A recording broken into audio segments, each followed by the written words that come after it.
right, guys, let's step back in to our world, into Chult, back into the tomb of Annihilation. I've written a little intro here for us to get us right back on track with where we were before.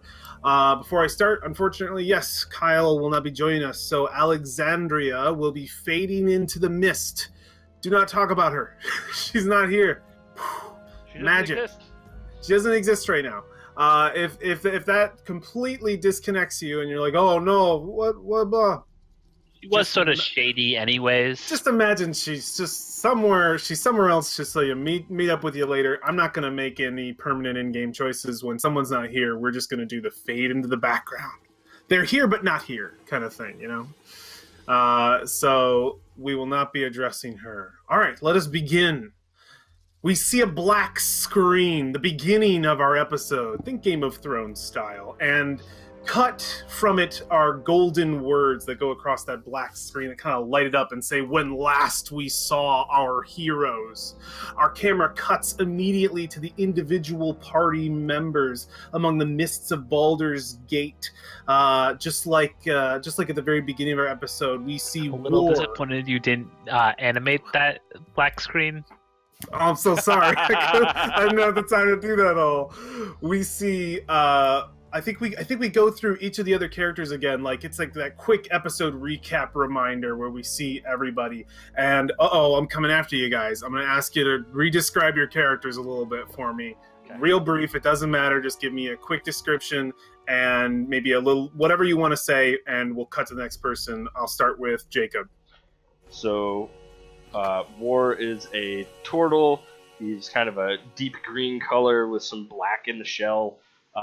Mostly has leather straps hanging off of around the shell and stuff to hold weapons and everything. Mm-hmm. And a backpack on its shell, kind of jury-rigged so that it actually fits on there. Other than that, it doesn't have much in the way of clothes or anything. So. Okay. Class and background?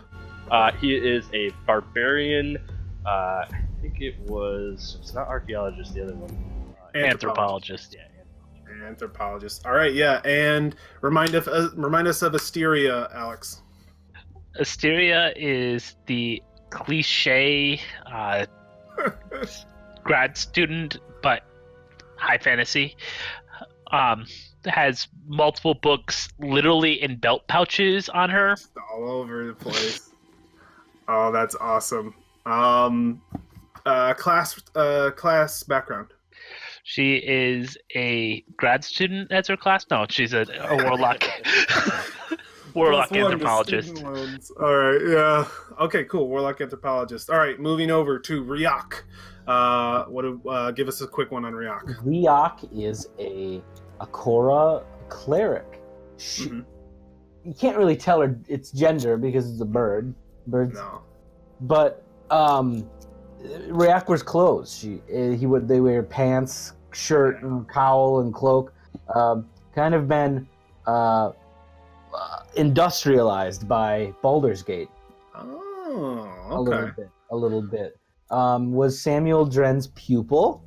Learned how to become a cleric. Yeah. The god of fortune. Oh yeah. That would be Timora. Timora, yeah. Background. You said your class already, I believe. They're an acolyte. They want to spread the religion here. That's right. You're an acolyte. I love that. All right, moving to Valfine. I remember when we saw the shot in Baldur's Gate, you were the only one not out in the streets. You were in a room reading books. Quickly on Valfine, give me a brief description. So, outward appearance, typical rogue, very athletic, slender. She's a high elf rogue. Okay. A little out of the ordinary, but on the inside, she's a bookworm. She's read lots of books. She's scoured many tomes and scrolls, been to several libraries. Yeah, that's right. Yeah, she's a bookworm rogue. What's her background? Or did you want to keep that secret? I don't know if that was revealed yet. Secret? Maybe. Okay. Maybe secret because it may not be prepared yet. We won't touch it. It's all good. Not just yet, but we will get that. If you don't have one, we got to get your background. Yeah. All right. So our next shot, after we get boom, boom, boom, each of the main characters just listed out, Game of Thrones intro style. Our next shot cuts to a lavish den of sorts, bookshelves lining walls, a fireplace burning in the corner of the room, and some haphazard plush furniture situated around crates and piles of clothing. Here is where we see all of these different characters meeting. They've all received invitations in one way or another to embark on an expedition being held by a notable individual within the city, one Samuel Dren. Mysterious. It is here that you gather that the party gathers among the last furnished room of the house of this broken lord. We cut to the scene of Samuel describing a curse in which he's been inflicted to the party, revealing his scarred and bleeding face from under that silver mask, if you remember. The death curse so many of you have heard about, I will remind you, is one that kills those who have been previously raised from the dead and halts the process of resurrection completely. A map is spread out on the coffee table that our characters surround as Samuel shares with the party information that cost him the remainder of his fortune and could possibly save his life. A secret society known as the Harpers has discovered that the source of the death curse lies in Chult, the jungle landscape charted before you on this map. It is here that Samuel plans the expedition to unfold, and it is there where the party must find the Soulmonger, a creature or device, they're not sure, that is the apparent cause of the death curse. After offering the party a fairly large sum of pay, the last very coins of this man's fortune, and the chance of adventure that the land around you now no longer holds, the party agreed to embark on this wild adventure for Samuel for whatever foolish reasons they may have had. We see a flash, boom, blanket the room, and all the individuals within are no longer there. We flash cut. Again, our scene changes completely to a vibrant port city, and we see the party kind of like a shot right behind him, just viewing this whole port. By the way, never handed you this handout. Here it is. This is Port Nyanzaru, the first shots that you got to see when you entered it. So there's that beautiful portrait that I missed. I'm so sad I missed it, but there it is. So the sheer amount of, our next scene cuts immediately to a vibrant port city. The climate is vastly changed along with the culture. The sheer amount of life brimming within the streets and tall windows of this place feels as though it's almost ready to boil over along with the character's own excitement. After reminiscing over his past ventures to Port Nyanzaru, Samuel explains that since he cannot travel with the party on their hunt for the Soulmonger, that he will be staying with an old friend within the city, and that the journey itself will be their own. He points out a few special locales within the city, including 2 inns, the Thundering Lizard and Kaya's House of Repose, both of which he's gone ahead and reserved you rooms if you want them. But neither is where the party seems to be looking to bed for the night, as we cut, boom, again, to another shot of the party running through the well-tamed streets of the Merchant's Quarter, being led by Samuel under a sudden downpour of rain. He had revealed that the individual he's staying with is one of the most important political figures in Port Nyanzaru, one of the 7 merchant princes, Wakonga Otomu, and suggested that perhaps if the party were to accompany him and see him for themselves, they could earn his favor, the favor of this influential prince, enough maybe to spend the night in his luxurious villa, perhaps. We cut immediately, again, bam, to the scene of Wakonga gracefully descending his rain-soaked steps, a trail of servants closely behind him. "Samuel Dren, you son of a bitch, you finally arrived. And who is this behind you? The newest expedition, perhaps?" And if we remember from last time, Samuel turned slowly to the rest of the party and said, "Oh, yes, I forgot to mention, you're not exactly the first explorers I've employed." And that's where, we get the shot of everybody looking at him like, wait, what? And our scene darkens completely. And I think we get the episode name, whatever we decide that'll be, scrolling across the dark screen again. And we fade in and our episode begins. Welcome back, guys. our beginning shot is a top-down shot. I'm going to skip us a little bit forward in time, just maybe a few minutes. A top-down shot, and we're looking down at what seems to be water, running water. And as we kind of zoom out a little bit, we're following this stream, man-made stream out of stone. There's like lush plants on either side of it. We're looking at what seems to be like the top of a roof, and we can hear in the distance like a waterfall. And our camera's moving along this stream, and the roof just drops, and we see this waterfall going right over the crest. And we get a shot looking down at this beautiful courtyard, this gorgeous courtyard filled with, I think, tons of just beautiful decorations, statues, paintings, all in kind of a theme of magic. And I'm going to move us over to a map that will kind of represent this courtyard that we are in right now. Give me one moment. Boom. Do you guys all see this? Yeah. All right. So yeah, we get that shot, and we see, looking down from the top of this courtyard, which is like, from a top down of this courtyard, this sort of opening in this double-story villa, and we see all of our characters. We see Samuel Dren and we see Wakanga, and you seem to be being sort of brought into this building, introduced, and let me give you the quick description of this room via the book, just so that I'm not missing anything. This pleasant, breezy, tiled courtyard includes a splashing fountain and green plants. Visitors can refresh themselves in a washroom to the left of the entrance before meeting residents within the villa. You see that waterfall coming down and splashing into this center courtyard, or this center basin, I think it would be called, like a pool of water.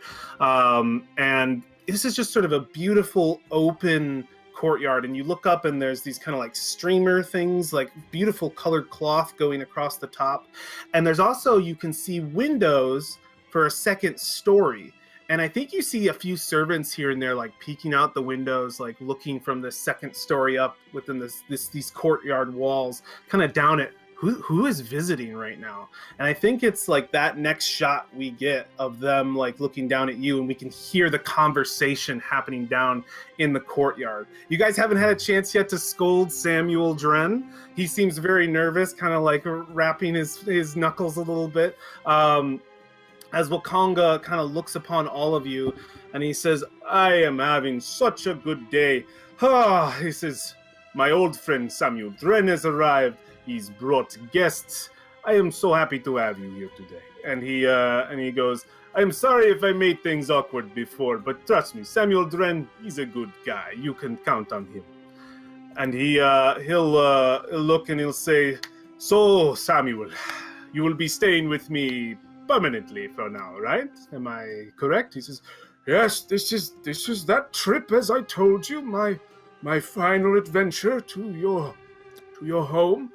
And he says, "Well, you know I owe you big time, so of course you can stay here."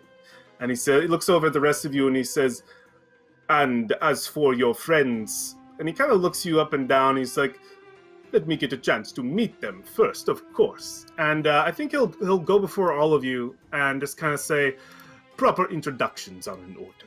My name is Wakanga Otomo. Welcome to the port city of Nyanzaru, a place that I am proud to call my home. And welcome to my villa, another place of which I am very proud to call my home. Please, introduce yourselves."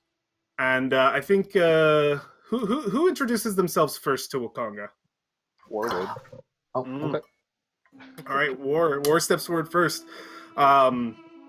Introduce yourself, War. How would you go about this? He's a very noble man, very powerful man. Trying to pick up on any kind of formal gestures that were going on. You would kind of do whatever would amount to kind of like a small bow, and then he would say, "Wakanga, your home is beautiful. Thank you for allowing us to enter. My name is War." He says, "War? Yes. Ah, an interesting name. I imagine translated from what it originally was. Interesting. And he's looking up and down. He says, I have not seen one of your race in some time. You know the turtles are native to Chult. Oh, I did not know where I came from. He says, oh, well, I can tell you there is quite an interesting story behind that. I would love to share it with you sometime. I would love to hear it. And he looks, he sort of goes down the line. Who's the next one to, like, jump up and introduce themselves? Riak will. She goes like, makes a big fanning wave with her, with their wings, and does a deep bow and says, "It is a pleasure to see you home." He opens his arms wide and he says, "Ha ha! No Kokra," and he gets like under your feathers and gives you a big hug. I give him a hug. and he says, "It has been long since I went to Kursabal. Oh, the folk there, the Kokra there, they are very welcoming." And he says, "Are you from Kursabal?" Is my character from there? Or am I from the mountain regions? Did you want to be from a custom place of your own, or did I wanted to be place in the book? I wanted to be from someplace in the book. Oh yeah, you're from Kursabal. I am from there. And he says, "Oh, well, it is always good to meet one of," and he looks you down and is like, "of some kind of faith, I imagine," and is kind of looking you up and down at your vestments. Yeah, I'm probably the first clothed Akora he's seen.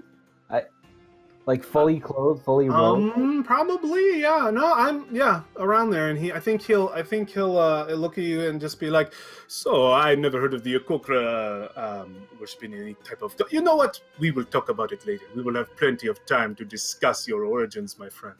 And he'll go down the line further. Who jumps up next? I know we got Asteria and Valfine. Which between you two? I guess I will approach him now, and I'm still taking notes though because I came into Dinotopia. So I think he'll step up to you, and I think he's bold enough to like kind of like get up to you, see that you're taking notes, and kind of like snap the notes out of your hand for a moment. I think it just sort of leaves your hand, and he just goes, "What are we writing?" And he just kind of like looks down, and he's like, "Oh, beyond my degree, I imagine." "Oh, I jest," and he hands it back to you. And he's like, "And your name, miss?"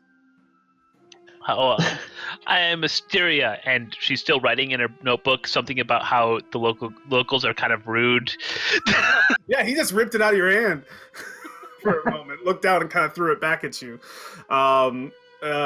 You introduce yourself as Asteria, and do you do anything else, or do you just keep writing in your book? Well, there's a lot of new information here, and... Yeah. You're like writing it all down. I need my thesis finished by the time we finish this adventure.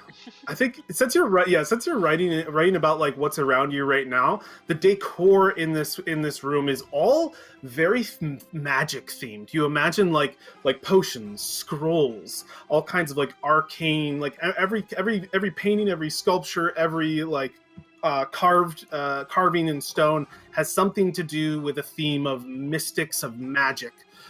Even like the stone in the pond, in the pool. This is a very themed room. Or it could be a whole themed villa, you're not sure.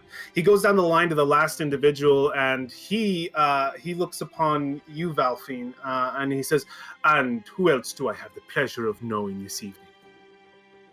So he kind of catches her off guard. She's got her eyes all over the room at all the magical stuff that's in there, and she's kind of back and forth referencing between her books. So he kind of snaps her out of it. She pulls her hood over her head and goes, "I'm Valfine." Kind of does like this little 2-finger salute from her forehead.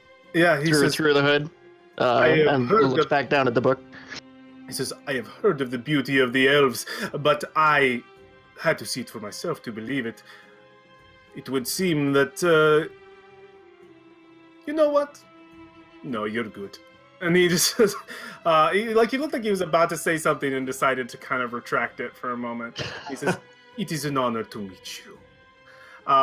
She gives a little curtsy with the cloak. Yeah. And he'll nod, and he'll turn back to Samuel, and he says, "Quite a group you have here, Samuel. They look a hell of a lot more promising than your previous employees." And he looks and he says, "You know what? As I said before, I'm having a great day. An amazing day, in fact. They finally posted a bounty for those bloody pirates that have been attacking out of port of Chult. And the bounty is so high and so good, I am so sure that my goods and my wares will come quickly, faster than ever. For with such a high bounty, so many might come after them, maybe even the likes of yourselves." He says, "But in any case, that is for another time." He says, "I am in such a good mood, I invite you into my villa for the night. You may stay." And in fact, and he looks over to Samuel, and Samuel, like nervous at first, kind of stops and pauses for a moment, like he knows what Wakonga's about to say, and he says, "I would like to formally invite you to my baths." And as he says that, Samuel goes, and he turns to all of you, and he like can't catch his breath. He's like, and he's like trying to whisper, but it's like a stage whisper. He knows Wakanga can hear it, and he says, "It is one of the greatest honors that a prince of Port Nyanzaru can offer. You must accept." And he says, "Of course, we all accept." And he says, "I will join you." Konga, he says, "Oh, I know you will join me, Samuel. The rest of you, would you do me the honors of coming to my baths and my steam room, where we may get to know each other a little bit better?" It would be my honor. All right, War Bows, how do the females feel about this? It's up to you guys. Daria is completely into whatever the local customs are, so 100%. Awesome. Listen, I'm gonna be perfectly honest. You don't know if Ryak is a male or a female. He's a bird. So no. But the concept of a bath is completely almost unknown. Yeah. It's like, yeah, he doesn't know what it is. Yes. How about Valfie? She's kind of flipping pages in her book. Like she's kind of looking for something, but she's not really finding it. She just kind of nods from under the cloak. You see the cloak kind of bounce over her forehead. She nods in agreement, like yeah, whatever. we'll do whatever. No, I like that a lot. Another thing you can notice is that the armed guard here is pretty vast. There are quite a few. You have a fully armed gladiator in this room, 2 in the room that you entered in before, and you can see 1 further in a room with grand staircases further down. Wakanga will look you up and down, and he says, "I am so happy you said yes. You see, here in Port Nyanzaru, cleanliness is next to godliness, and my apologies, but looking you guys up and down, you could really use a bath." And and he's like, "The other thing I am noticing, you are fresh off the boat, no? Just come from Boulder's Gate, yes?" And he says, "The wear that you have on now, my friends, I don't know if you know, but it's fucking hot in Chult." He's like, "You are not going to want to be wearing most of that armor. You're going to be wanting to wear something a little more light. I might be able to provide you with a ticket into the Temple of Soon. They could take care of you. Tomorrow, of course, tomorrow." And he says, "Come, for now, let my servants help prepare you for the baths. It is an experience that I believe you will quite enjoy." And he says, "I will see you very soon." And he gets a low bow and kind of like curtsies away and is kind of escorted. And you guys are swarmed by servants. They seem to be just sort of ready to help you out. Each of you get at least 2 people kind of just like, "Oh, I'll take your shield to this room for the preparations." And they're speaking in Chultan actually, so it's kind of hard to understand them. It's kind of like when you have they don't take the common. You can tell they probably understand common, but they're not willing to really talk in common to you unless it's just really simple, like yes, no, go, move, and that's just kind of like the whole dealy. And the rest of it, they're just chatting back and forth in Chulton, and they kind of like separate you to these different rooms after you're taken into this main chamber, this grand staircase. You can see these two different arcing stairs that lead up to a vast balcony with many rooms where each of you are kind of led in different directions. It's pretty fast. You're put into individual rooms and kind of prepped and prepared.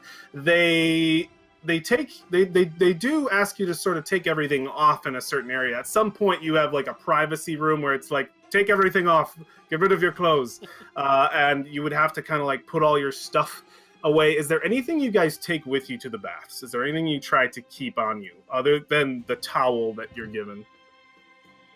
I think I would keep my holy symbol. It's around my neck. Okay, yeah, you can keep that on. I just want to see, yeah, perfect. No, so you're holding on to that. The rest of you, is anybody keeping anything on them? War wouldn't. I don't think so. All right. Asteria's gonna keep her wand with her. Okay, yeah, you're keeping your wand with you. I won't ask where's. Okay, you're keeping the wand with you. I'm not gonna go any further than that. There's a necklace, I guess, that you would keep on him. That's it. Okay. Excellent. Valfine. She takes her hooded cloak with her. Oh, she's like wearing the towel, and she's got like the hood on, and she kind of walks in with the hood down. So. Oh my God! No, I love it. Oh, that's great. Excellent. I mean, she would get into the bath with it. So okay. They'll lead her into the bath, and she's still kind of wearing it, and everyone's giving her weird looks. That's awesome. No, yeah, I think you step in. Yeah, you step into this. Let me get Samuel so that he's in this party of fun. And grab him. Leaving the wand. Leaving the wand behind. Okay.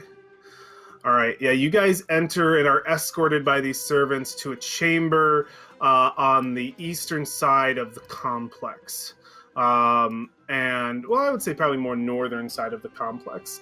And you enter into a chamber where you already see Samuel Dren and Wakanga Atomu effectively bathing. And there's an empty bath, and there are I think Samuel's going to be in the bath next to Wakanga. So there's two empty baths for you guys to kind of be able to jump into. You can see that there's steam pouring out of the room to the north, which suggests that it would be probably that is the steam room. This room's fairly cool temperature, and the baths themselves, you can tell, resonate a little bit of heat. They're probably fairly warm. And then there's this large stone in the center of the room that's very warm. It's very warm to the touch, I think, when you guys first step in. And there's just sort of like the air changes in here. Like you go from that hot and humid to that nice dry heat that's like a little just more breathable. You know what I mean? So it's a very sort of luxurious room. You see that there are these benches surrounding the room as well, and there also seems to be a curtained off area to the southern portion of the room. What do you guys do? There are two baths open. Do you guys slip in? Does one of you chill on the stone? Completely up to you. Well, properly you go to the steam room first, so I go to the steam room first. Oh yeah, okay. Is that actually where you're supposed to do the steam room first? Yeah, you go to the steam room, and then you go to the baths afterwards, and they're usually cool. Okay, yeah, I think Samuel, Dren, and Wakanga are in there then. Retcon, zoop, zoop, zoop. They're in the steam baths, which I think the rest of you sort of walk in to the steam room as well. And I imagine you possibly take seats around the room. Is anybody standing, or you guys all take a bench in the heat of the room? Yeah, bench for sure. Excellent. Yeah, the steam is pushing up through a grate in the middle of the room. What would you like to say, Riak? I was gonna sit down. Like, when does the bath? Is this the bath? And Wakanga looks at it and he says, No. The baths are for after. Here is where we relax our muscles and just let our minds drift away for a moment. And he's just sort of leaning back. Wakanga has no towel. No towel. Wakanga is free. We're just all out there. Wakanga is free. Samuel has a towel, and Samuel's kind of just enjoying this moment as well. You can tell like he knows just how special of a treat this is to be invited to the steam rooms and the baths of a prince. Probably something he hasn't gotten to enjoy since before he became ex-ducanated. So he's just sort of enjoying this royal treatment. As you guys are sitting down, a few servants enter the room, and one is sort of assigned to each of you. They begin massaging you. Unless you shoo them away, they continue. They begin massaging your fingertips, your arms. They get back to your neck. Does anybody refuse? No, I'm starting to like my servants, so we're all good. All right. No, yeah, you're being massaged. And as the steam is just sort of filling the room, I think we get kind of like a crossfade of that steam blasting over the screen, and then it quickly fades away, and you guys are in the baths, and it's a lot more talkative, I think, in here than in the steam room. The steam room is more for relaxation. The baths are, I believe, probably where more of the conversation's going to happen, the juicy bits. Here, I'll get you guys in this room. You can't actually get through that door. Oh, I know. I'll get you through. I'll get you through. So there are 2 open baths. You guys can share them how you wish, or chill on the stone and assume that maybe you already took a bath.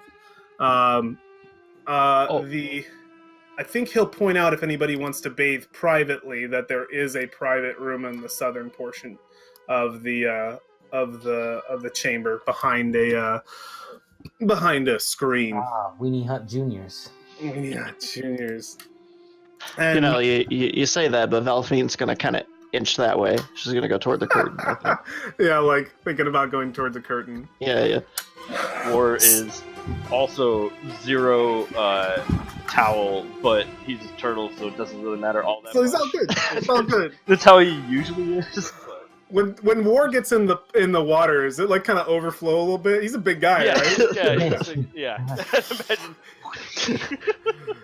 Like Studio Ghibli kind of sauna thing. Yeah, totally. Is Ryak in a bath, or is Val? Yeah, Ryak is like, oh. It's just like just splashing like a bird would wash themselves, but it's like, oh, it's like a full immersion. Yeah, you're like splashing everywhere. Oh, I love that. Bathing like a bird would. No, that's good. That's good. Asteria is taking advantage of massage and laying on the warm stone. Oh yeah, hell yeah, it feels great. Valfine, you're going behind the curtain.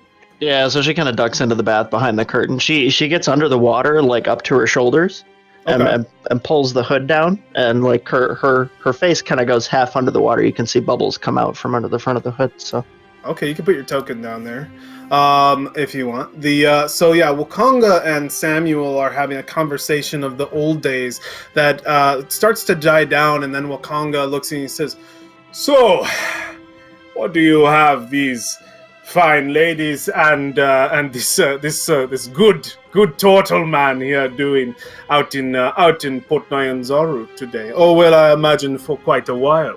They are your new expedition, no?" He says, Yes, they are.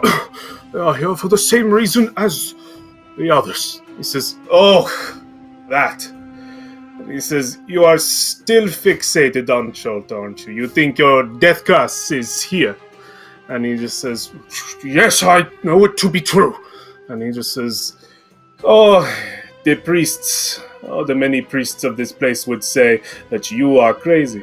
But you, my friend, I trust. If you say the source of the death curse is here, then it is here. Where? I have no idea." And he looks to you and says, all of you have quite a lot of jungle to be going through soon, am I right?" And he says, maybe Wakanga can help you. Maybe a little bit. He says, "You are in need of a guide, no? None of you have been to Chult, but perhaps maybe you?" And he points to Ryak, and he says, "You say you are from Kirsabal. You may not need a guide. You very well may be able to use your friend there, but I highly suggest it.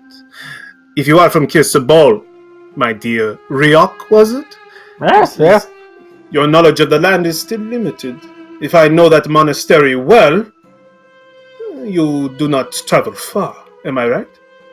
And you would know that the Akokra of Kirsabal do not travel far from that monastery. That tribe stays there. Plus they fly. Plus they fly. Plus they fly. So like they don't know a lot of the land. I know the shape of trees. And he goes, perhaps that knowledge will help your friends.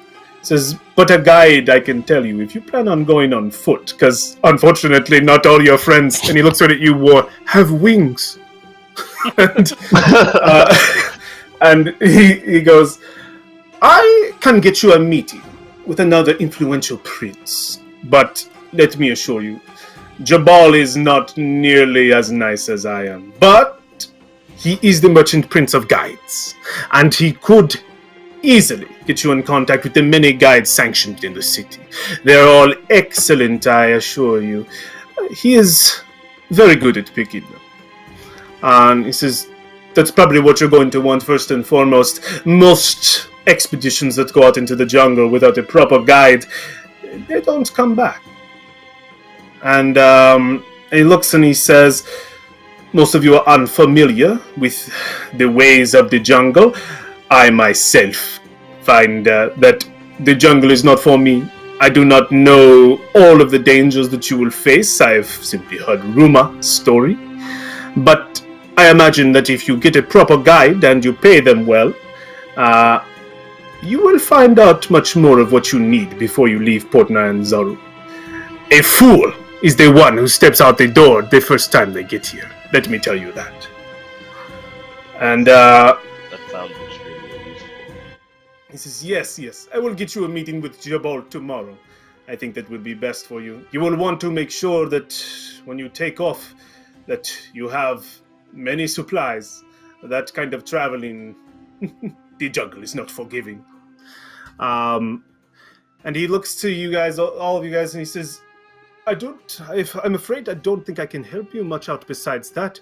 I can feed you, get you a token into the Temple of Soon, as I said before, get you properly clothed for this kind of weather.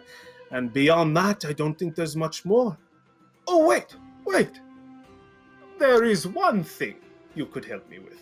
And you see Samuel kind of look a little nervous over at Wakanga, and he goes, there is something that I want. And he goes, you are traveling out into the jungle, yes? It's dangerous. Not many go, and it is costly for me to pay explorers to go for a single purpose. If you are already out there, perhaps you can find something for me that I've been looking for. And he reaches behind the pool, as if he had it. It's the one thing that he brought into the pool. And he pulls out a waterlogged book. And he says, you see this?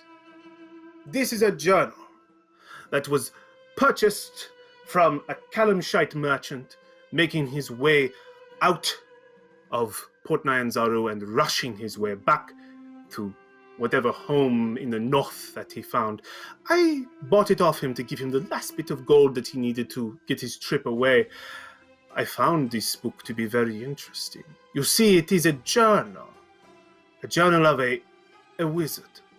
I am unable to know the wizard's name, but he traveled the lands of Chult, and it seems from what I can read, he got pretty far.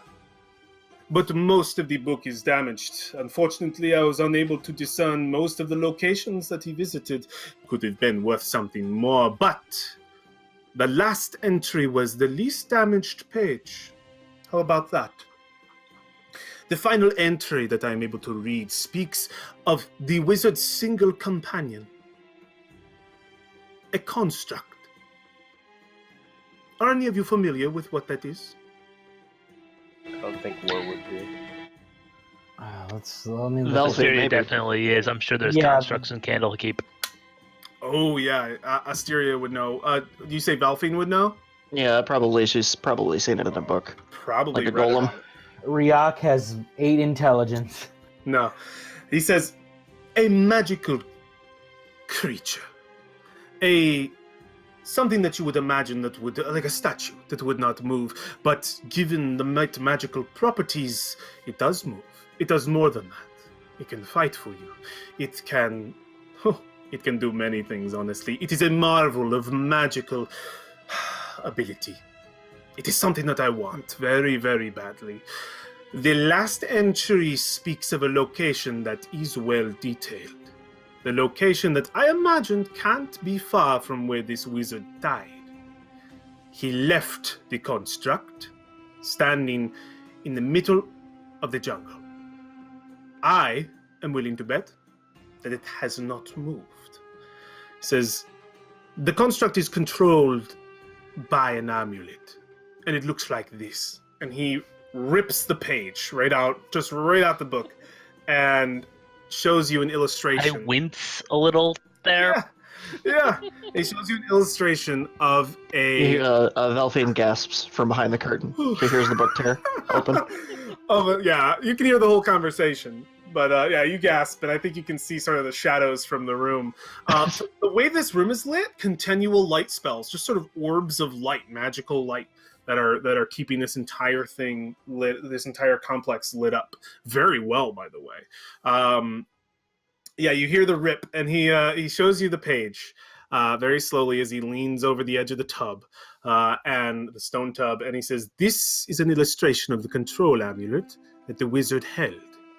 And he says, "I can't imagine it's much further from the site that he left the construct. I want you, if you are heading that way, south perhaps, there's really no other way to go, to see if you can find this construct. You find the construct, you look for the medallion. You find the medallion, you control the construct. You bring it back to me as soon as you do, and I will reward you." And he says, "Some of you looked as though you might be purveyors of magic. Am I right? Are any of you like wizards, warlocks? Yeah, some of you definitely are purveyors of magic, right? At least Asteria for sure." Oh, Asteria has been playing with little, like, minor illusion-y things this entire time that we've been talking. Yeah. And he says, "I imagine at least one of you, obviously." He looks and he says, "I will offer you something that I do not offer very many patrons. A spell book. But no ordinary spell book, one with very many spells in it. And I mean spells that are hard to find. I mean spells that are powerful. A book that, like this, would value it at least 2,000 gold pieces. Quite the bounty." And he says, "Bring me this construct, and I will reward you." At this point, Samuel, he says, "Oh, Conga, they're my employees. They're supposed to be helping me." And he says, "And they are, my friend, they are. This is simply just a sort of on the way kind of thing, right?" And he looks at the rest of you and he says, "I am sure it would not make them deter too far from their task. And who knows? Perhaps the wizard and the golem, maybe they have something to do with the death cast, no?" And he looks and he rolls his eyes like, "Ugh." It's like, if anything, Samuel, they will have this spell book that I will provide them. It would give them a little bit of boost in power, a lot of boost, really, and that will help them on their future ventures to aid you." And he looks and he says, "It might be dead by the time they bring it back." He just goes, "Oh, shut up, you old dragonborn, you." And he splashes him a little bit. And he looks, he's holding the paper, and he says, "So what do you say? You do a little job for Wakonga, perhaps maybe even you get this done, I give you more jobs in the future. What do you say?"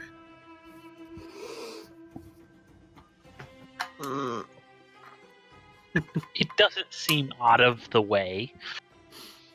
He says, "You have a map, no? That old dusty map that Samuel's always dragging around. I can show you exactly where it is, where I think it is." I like information. It's good. "So you accept?" War says it would only be polite to consider the request, seeing as you graced us with this. He says, yes, it's almost as if I planned it. And War gives a very low guttural chuckle. Yeah, he I do it with my own voice. No, it's all good. Yeah, he rolls up the paper and hands it to Asteria. I think he'd be the one to hand it to, since he thinks that the spellbook reward would best suit you out of anybody else in the party. I instantly clean it, like in my hand, clean, instantly clean. Excellent. Did you guys have any questions for Wakanga Otomo? Anything you wanted to ask or talk about while in the baths, or can we fade to the next scene? Completely up to you guys. I did have one. What would War like to say? Velvin has question too. Okay, cool. Wakanga, how did you become to be a merchant, or not merchant prince of this place? A merchant prince of this place? Well, I have had the seat for 9 years, ever since we took our city back from our Omnian rulers. I have always been one who's talented. I have these magical abilities. I am able to create many items that people need. It is how I began my trek as a merchant. I gained more and more money, and as I did, I became more and more wealthy, and I noticed around me my brothers and sisters chained by Omnian rule. You could only sell at the prices they would allow, and I noticed a few other merchants who were quite wealthy. I believe it was that and the Utepka Society that helped us overthrow our old rulers, and we decided that 7 of us would rule. And there were no complaints. We had already offered so much to the people, they could not refuse. Since our prices are good to those that we consider family. And I consider all of the children of Port Nyanzaru to be my family. He says, what got me to be a prince? Plain and simple. Respect, loyalty, and knowing when somebody is trying to kill you. Those are three skills you would want to hone. And he says, but I have been a merchant prince ever since there have been merchant princes, so imagine I just sort of fell into it. And he says, does that fully answer your question? Yes, thank you. He says, excellent. Valfine, you had a question. Yeah, she was more interested. Her ears kind of perked up at the magical construct bit. Yeah. So she kind of peeks her head around the curtain and asks Wakanda, "What does this thing look like? About how big is it? Do you know of any? Do you know of any looks? Anything you can compare it to? Any books you've read or things that look similar?" I imagine that the thing stands at least 9 feet tall. It wears the armor of a man, but in the exposed parts where there would normally be flesh, there is still only armor. And he says runes would be inscribed on the different pieces of this creature. Now, this book that I found, it's very old. It predates the revolution. So the thing could easily be buried. It could have been picked up and placed in another area. I have no idea. It has been out there alone in the jungle for 20 years maybe. But it is tall. I could tell you that if you were to see it now, it would probably just look like a statue. Ryak is gonna roll perception. Yeah. Ryak's kind of wise. Kind of like I'm gonna try to roll maybe like an insight check. Oh yeah, you want to make an insight check on Wakanga? I wonder if this is not the, because I've been Samuel has been misleading us, and I've been kind of I forgive Samuel. He's my mentor. He's my master. We're gonna go to a scene where you guys can talk to Samuel for sure, but continue. But I I'm a little wary of this construct. The way it sounds, the way 9 feet tall, made of solid armor, something that could easily kill us if aggravated. I want to know if this man, if it sounds like he's done this before. This song, yeah. Go ahead and make it insight. I like where you're going. 14. Oh snap! 14. All right. I think you are able to tell that Wakonga's very excited about this item. I would say that your suspicions are. I think you think you're over. I think you think about it for a moment and go, no, is he trying to fuck us? And you can see that Wakanga is in those words. Excited, genuinely excited, and you can tell like he's got kind of you can see like just behind his eyes like the wonderment of a child, like he just so wants to see this construct, and there's a genuineness to it, and he probably just got this book recently and has been kind of saving it, like he seems like the kind of guy who has a lot of shit. Like he's probably got a lot of stuff, and it was probably upon seeing you that he decided, I think I'll grab this book, see if maybe I can get something out of this kind of thing. And I think I don't think there's probably ignorance there. Like he doesn't know as much about it as he might lead on. But he's genuinely interested, and he doesn't seem any kind of malicious intent. He really looks like he just wants a job done. Okay. Can we see the book? He looks and he says, the book? Oh, it's quite damaged, quite waterlogged, but you know what? I will let you see the book. The moment, maybe you can find something in it that I was unable to. It's very damaged. I will give it to you, along with the spell book, once you retrieve the construct from me. The information I have given you, and I will mark it on your map, I believe is everything that I can give you for what this is. So, book now or later? Later. It says, perhaps you can dig some sort of... The page that I have given you is essentially the page written in the journal about the construct and about the last days of this wizard, this poor unfortunate wizard. And the rest of the book is highly damaged. Like I said, I was unable to read it, but if you want it, I give it to you for free upon the return of this thing, this construct. And excellent. Did anybody else have any questions or anything they wanted to do in the baths? Or can we scene change? I think we can probably scene change. I think we're scene changing. All right. I'm not going to move the tokens around because it's kind of a I don't know, it's difficult. I'm going to throw us over into the port. Hey Ed, I have a quick question. Something's a little different in my character sheet. I notice I have a whole bunch of spells.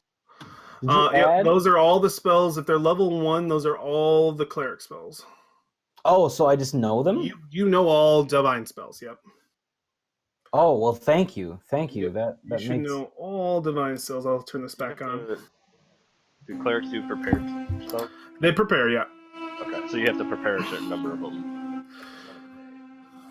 Yeah. So our scene changes, I think, to as you guys are getting ready to sleep for the night. And we're going to go into Theater of the Mind, just so I'm not moving a million tokens around a map, because I don't think it's necessary. And it doesn't sound like you guys are going to cause too much trouble in the villa. So I don't think we need a battle map.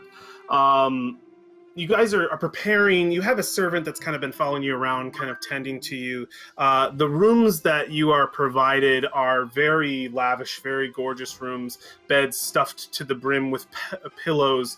You each have a wide open window that kind of opens up to the city itself.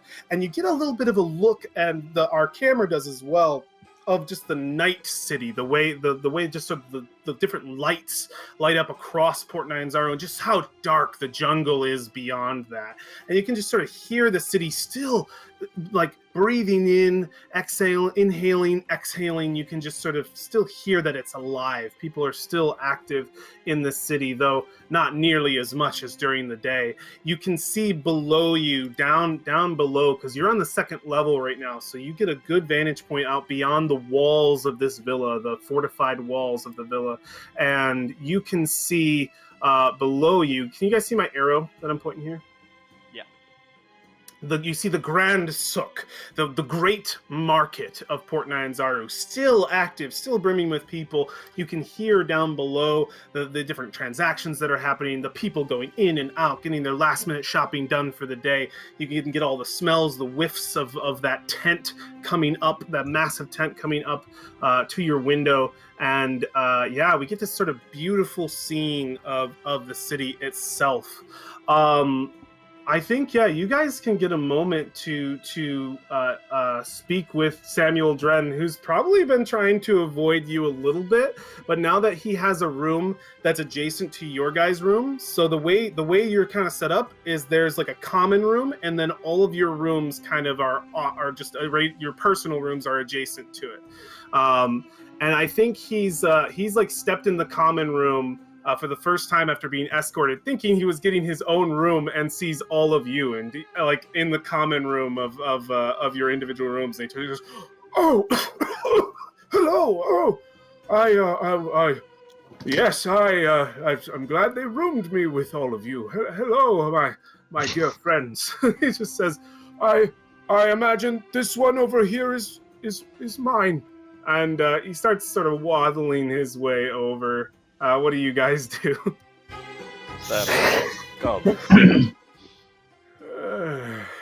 Yes. I should probably sit with you. And he turns and he'll just let me drop a few things off. And he kind of like, he has like a couple like books and things that he's grabbed like from maybe a library nearby. Like he has all these things that he's like really excited to like get to. He kind of just like drops them off in his room and comes back out and sits down on the plush chair, and he says, "Oh, I imagine you've all been enjoying the comforts of the villa. Wakonga is quite a dandy. I'm glad that he took a liking to you. So, how are you all feeling?" It all kind of like we're in a circle around him, looking at it, and I'm rubbing my wings together, and like, Master, why did you not tell us? Velphine kind of lifts her hood slowly. You kind of see her peering underneath. She's got one squinted eye that pokes out in the shadow. He says, "Oh, I know it. Oh, I should not have kept it from you." And he says, and he looks at War and Asteria. What are you guys? Are you guys just kind of staring at him? What are your kind of demeanors, starting with War? War doesn't look particularly angry or anything. Okay. He's just kind of waiting for an explanation, but yeah. And Asteria? Asteria is ecstatic. This is way better than she was planning. Okay, yeah. Perfect. No, yeah, you got him in this room. He'll look and we're good. He says, "Yes, Wakonga sort of revealed my hand there a little bit. It wasn't to trick you, I promise. I just didn't want to worry you. I wanted you to feel as though that this is something you could conquer, because it is. It is something you can do. Most of the explorer types or the mercenary types are a little more rigid on a job that they know that a previous party may have failed." And he says, I don't exactly like talking about what happened with them. He says, "It's a little painful. Honestly, I cared about these people. They called themselves the Company of the Yellow Banner. He says, I hired them right out of Baldur's Gate. Bright, young folks similar to yourselves.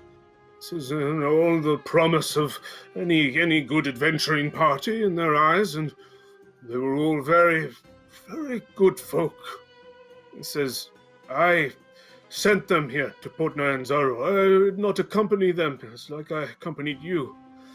They were in contact with me for a time, and then no more.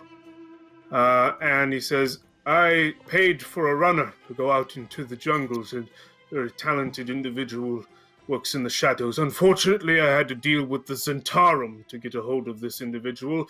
Don't ever deal with the Zentarum, they're horrible. And he says, he brought me back this.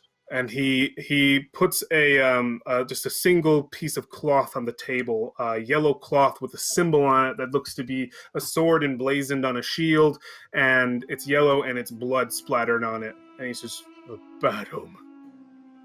He said he found it very deep into the jungle, though he would not tell me where. That's what you get, what you pay for when it comes to the Zentarum, but it was all I needed to know. They did not make it. I have not heard any word from them. And he says, I hired you based on a reading that I received from Timora. It was different this time. I trusted into my god. It's different this time. And he says, the past is the past. The company of the Yellow Banner is no more, and there is you now in their place. Where they failed, you will succeed. Timora has seen it. This is the first time Ryak has been pretty serious, and you can see their big yellow eyes narrow down his pupils. And I says, "Are they the only party other than us?" And he says, "Yes. I had them work with Wakonga. It is simply why he made the joke. They were the only other ones I sent before you. I've been only just recently inflicted. Well, the curse itself has only been for the last month or so. I have not had much time, or else I would, or money to send multiple expeditions. If I was rich as Sigil Jackbrass, I'd have 17 different expeditions heading out, but I don't need that. I have you." And he says, "You're worth 100, I imagine." And, so Jack Brass has 17 expeditions out here already, doesn't he? Then he looks and he says, "The Flaming Fist have made their mark on Chult. Yes. There's a fort to the north. Only north you can go from here. Fort Bellaquin. I believe its name is, I can't quite remember.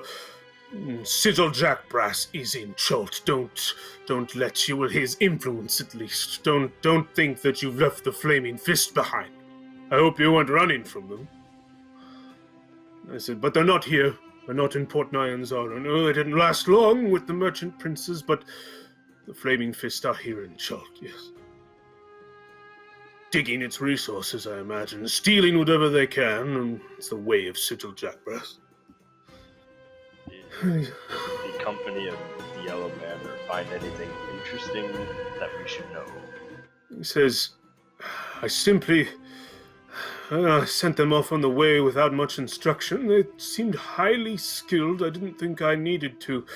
I know a little bit more now than I did before, with their help, before I lost contact. They were unable to even get to the first steps of finding exactly where this soulmonger is located, but what they did know is that there are...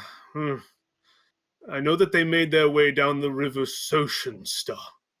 First of all, they came upon a camp. I believe its name was Camp Righteous. A group of... I believe it's Order of the Gauntlet Knights, looking on some sort of holy mission to destroy the undead.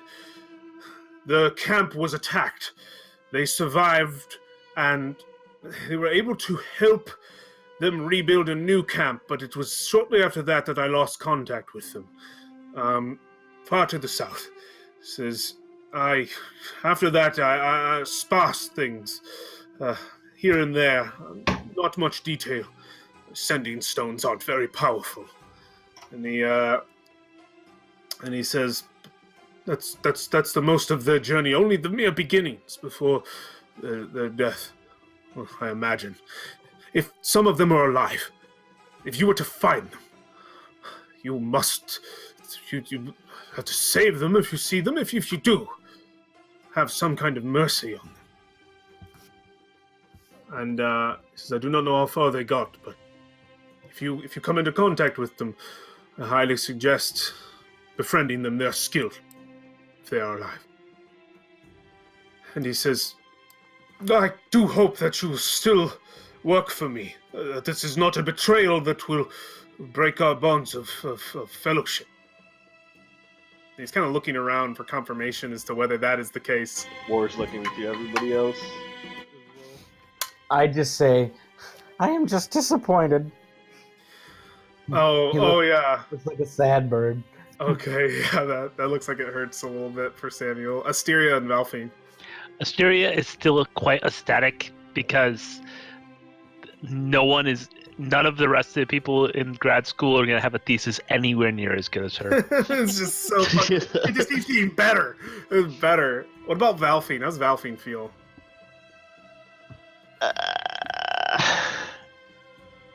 She's kind of conflicted. On one hand, she gets to learn a little more, and there's more, just kind of like Asteria, there's more knowledge in it, but at the same time, there's this underlying worry, I suppose. She just kind of shrugs it off at first.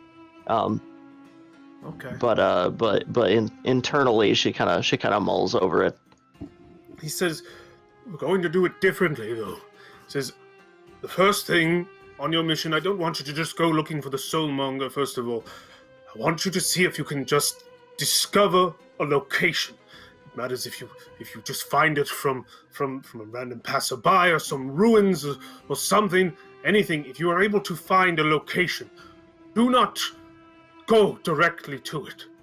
Come back to Port Nyanzaru. Give me this information, so at least we will have that secured. And then we will mount a full expedition to find the soulmonger itself, whether it be creature, man, device, I don't know. And he says, find out just where it is and come back to me, and I will have a reward for you then. Just let me get a little more talking to Wakonga. I might be able to secure you some magical items, perhaps, to aid you on a second part of your venture. And he says, so we'll do it differently, and it will be safer than with the company. The company was just going all out. This way, I think it will be more structured. He says, you find the location, you return to me. I will do all in my power with what influence that I can achieve here to grant you some boons to send you off on a final expedition. Does that help? Does that maybe calm some of your nerves? Asteria is literally glowing. Okay. She's just, Asteria just loves this. And he just says, well, I promise you that there will be no more hidden truths from me. He says, I will be completely transparent with you. And he says, from now on, he says, I've told you everything that I know. I can promise you that much. If you have any questions, you may ask me. But I think all of us deserve a good rest. And you all, I imagine, are itching for you've all received your tokens to the Temple of Soon. He says, itching to possibly update your attire for this weather. Some of you have to be quite hot in that armor you were wearing before. You're kind of in just like a plain single-colored like nightgown kind of things like provided to you from some sort of cloth. It's not actual like traveler's clothes or anything, but Wakonga's assured you that you can kind of get that all settled at the Temple of Soon tomorrow. However you guys want to structure your schedule. But I will say soon and soon, wearing medium or heavy armor is gonna suck ass in this adventure. You can do it, but I'm going to tell you better be bringing lots of water with you, because dehydration's a thing, and it's hot. I'm all set. All right, cool. Yeah, if you want anything heavier than medium, it's going to be a burden. I'm just going to say it's not going to be an absolute no, but I'm just letting you know. Oh no. Oh no. It's hot. Has heavy armor. No, Ryok can't have heavy armor. No, she does. Shit. Yeah, oh no. Essentially what happens is you have to, if you're wearing that armor, you have to drink everybody has to drink at least 2 gallons a day of water worth of travel here. If they don't, they have to make a saving throw. If you're wearing heavy armor, you have to drink twice that amount of water, and you make that saving throw with disadvantage. Also, while you sleep and while you have it, it's got a lot of shitty stuff that happens. Essentially, while you sleep, you don't regain exhaustion levels if you're wearing heavy armor, and you also don't regain hit dice. Like, heavy armor is brutal in this adventure. Heavy or medium, yeah, because it is a constant 90 degrees, or hotter. So it's bad. It's humid. So is there anything else you guys wanted to ask of Samuel before we end the scene? Is there anything else you guys wanted from him before you kind of bed for the night?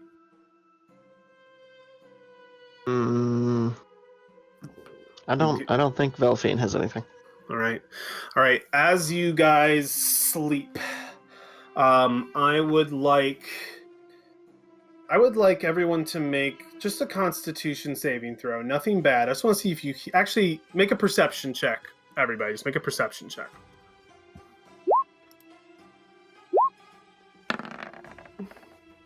Okay. My perception's actually 9. Okay. It should be first number.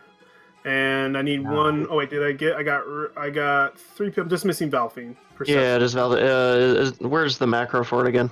On your character sheet. Yep. Yeah. It should be right in your skills under perception. Core by shit, I've lost my place. You're good. Find me somewhere. They're all in. I want you to be able to find it on your own, so I'm going to help you find it on your own. Click on Velphine because you're going to be doing this a lot. So you're on the core page of your character sheet, and you see your base stats, right? Yeah, I see base stats on the left, right? Yeah, go all the way to down to wisdom, and then right to the right of wisdom, you'll see a big list of skills. Theyose are all, they're the box itself says skills. Oh, okay. So do I just click perception? Yep, you click perception. Okay, there we go. Sorry about that. You're good. All right. War and Velphine. So Ryok and Asteria, you sleep soundly. War and Velphine, you are awoken to the sound of horrible heaving coughs. There's a lot of liquid in the sound. They sound like panicked, like horrible, and they're coming from. Is it enough? Do you turn over and go like, eh, or you can ignore it if you want, or you can get up. What do you guys do? Because you are awakened by this. No, definitely. Velphine sits up and her elf ear kind of picks up, and she sits for a minute listening to the sounds, trying to, when you just wake up and you're listening to something and you can't quite figure it out as your brain kind of comes to. She's kind of trying to make sense of what she's hearing. Yeah, you can hear it, and it sounds like, oh god, it sounds horrible. It's just this horrible sound. War, what do you do? War would get up, and if there's wine or water or something, he would probably go get some and then bring it to Samuel. All right, yeah. You can tell it's coming from his room. You're out in the common room. Velphine, do you just stay in your bed and sort of listen to War, kind of moving around? Yeah. She can hear War's kind of heavy footsteps, and she hears the sloshing of water. So she kind of listens through either the blanket or whatever she's got. War, yeah, I love that. No, I love it. Yeah, you're just listening. War, you're stomping around. You find there's a cistern with water. You fill a cup and you head into his room, which you just sort of push the door open. The scene that you see is the bed is all the covers have kind of swept off the bed. They're on the floor, and you see the sort of open wide balcony window, and just sort of drips of blood leading all the way from the bed over to this balcony window, where you see Samuel, just sort of hanging on the edge, like he's at this balcony. He's got his hand on the balcony, and he's just coughing, and you can just see blood splattering all over from the cough. Like he's dragged himself out of the bed, gotten to a window or towards this open balcony, opened the doors to try to get a breath of air, and he's just coughing blood. What do you do? You'd probably rush over to him and try to like hold him up so that he's just help him however he can. The mask is off. You can see all that, just sort of like all the peeled off scales. He looks horrible, and you try to help him drink the water. If he wants it. Yeah, I think as you get closer, he'll instantly like snap a hand like right onto your wrist and like pull his mouth down to like try to take the water. You can see the blood spilling all over, the tears coming down his eyes as he's been unable to breathe, and he drinks the water and coughs it up immediately, and the blood kind of coming with it, and continues to drink it, and he's still sitting there like having a lot of trouble. And as he's like coughing between it, like, are you like at his side kind of just like hold him up and helping him keep himself and then up? Make an Arcana check really quick. Arcana check? Yeah. 7. Yeah. All right. War doesn't know anything about magic. Yeah, you see him, he's just coughing. Finally like settles down, and then you hear this big like this inhale, and then this exhale that feels almost forced, like it makes him shake at the end. It's just like the wind is being sucked out of his mouth, and then he looks like he's looking at something, and then he like reaches for it he like reaches and like points his hand like out the balcony, and he's just like and he looks over to you, he's like, it's here, without a doubt. It's pulling at my soul. I could see it. And he says, to the south. The south. It's here. It is. The soulmonger. I've never felt it so strongly. Can Velphine make an Arcana check? Yeah, make an Arcana check. She's kind of at the door now at this point because she hears all the commotion. Make a quick Arcana check. 12. I think you do. If you're at the door listening, their door, I think you see a little bit of green light that suggests some kind of magic happening on the other side, though you're not sure. I'll say that your keen ears are enough to hear the conversation, though. And War, you saw nothing. You just there while you did that exhale, and he's just like, it's stolen another piece of me. And he says, one more. And he just looks and he says, I don't know how much longer.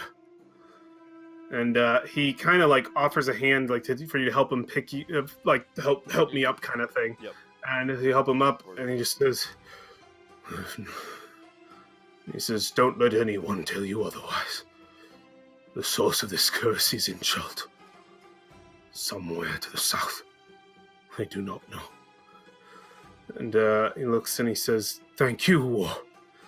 Thank you for the water.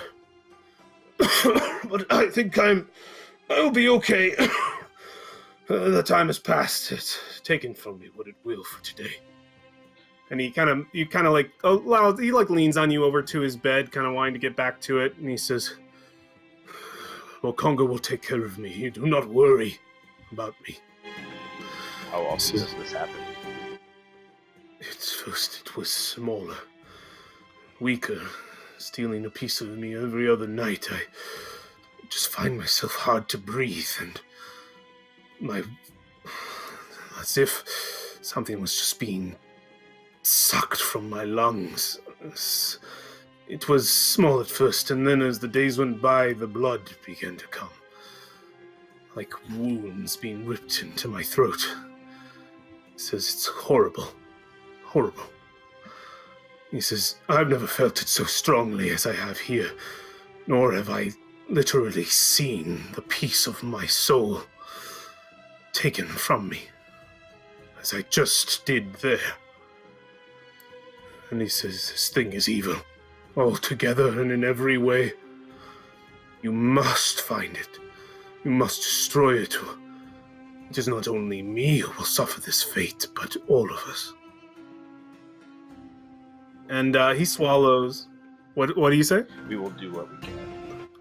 He says, Timur's blessing will be with you. Puts a hand on his shoulder and kind of like says, I must rest. And he crawls back into bed. I imagine you exit as well. Valfine, you have plenty enough time to re-hide yourself in your room if you want without being noticed. Yeah. Shovels up back to bed quickly before she hears War start moving again. Excellent. And I think that's that scene.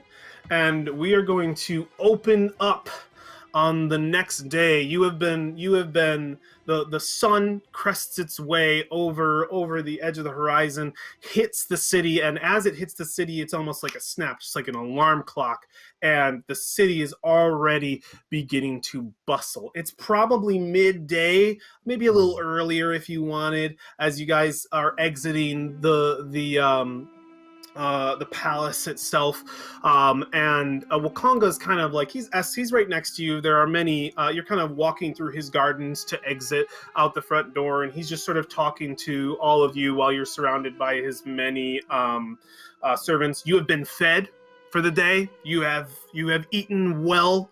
Whatever kind of food you can imagine was pretty much brought to this table.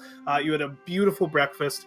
You are wearing like very light city clothes that he's provided to you, but has assured you that the Temple of Soon will set you up a hell of a lot better for clothes to travel in and just kind of get you fitting into the culture a little bit, because to be honest, you stick out like a sore thumb.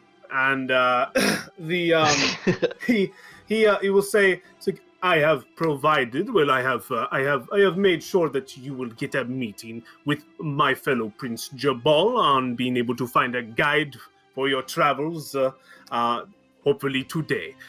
And he points across the villa over to, and if you guys can check my arrow, over to this large palace, which looks to be a fairly old structure, but still just sort of wreathed in gold. And he says, in Golden Throne, you will see Jabal. You will not be able to visit him at his villa, but this is the place you will be able to see him. He will be available to you probably, let's just be clear, whenever you get there, he's going to make you wait at least an hour.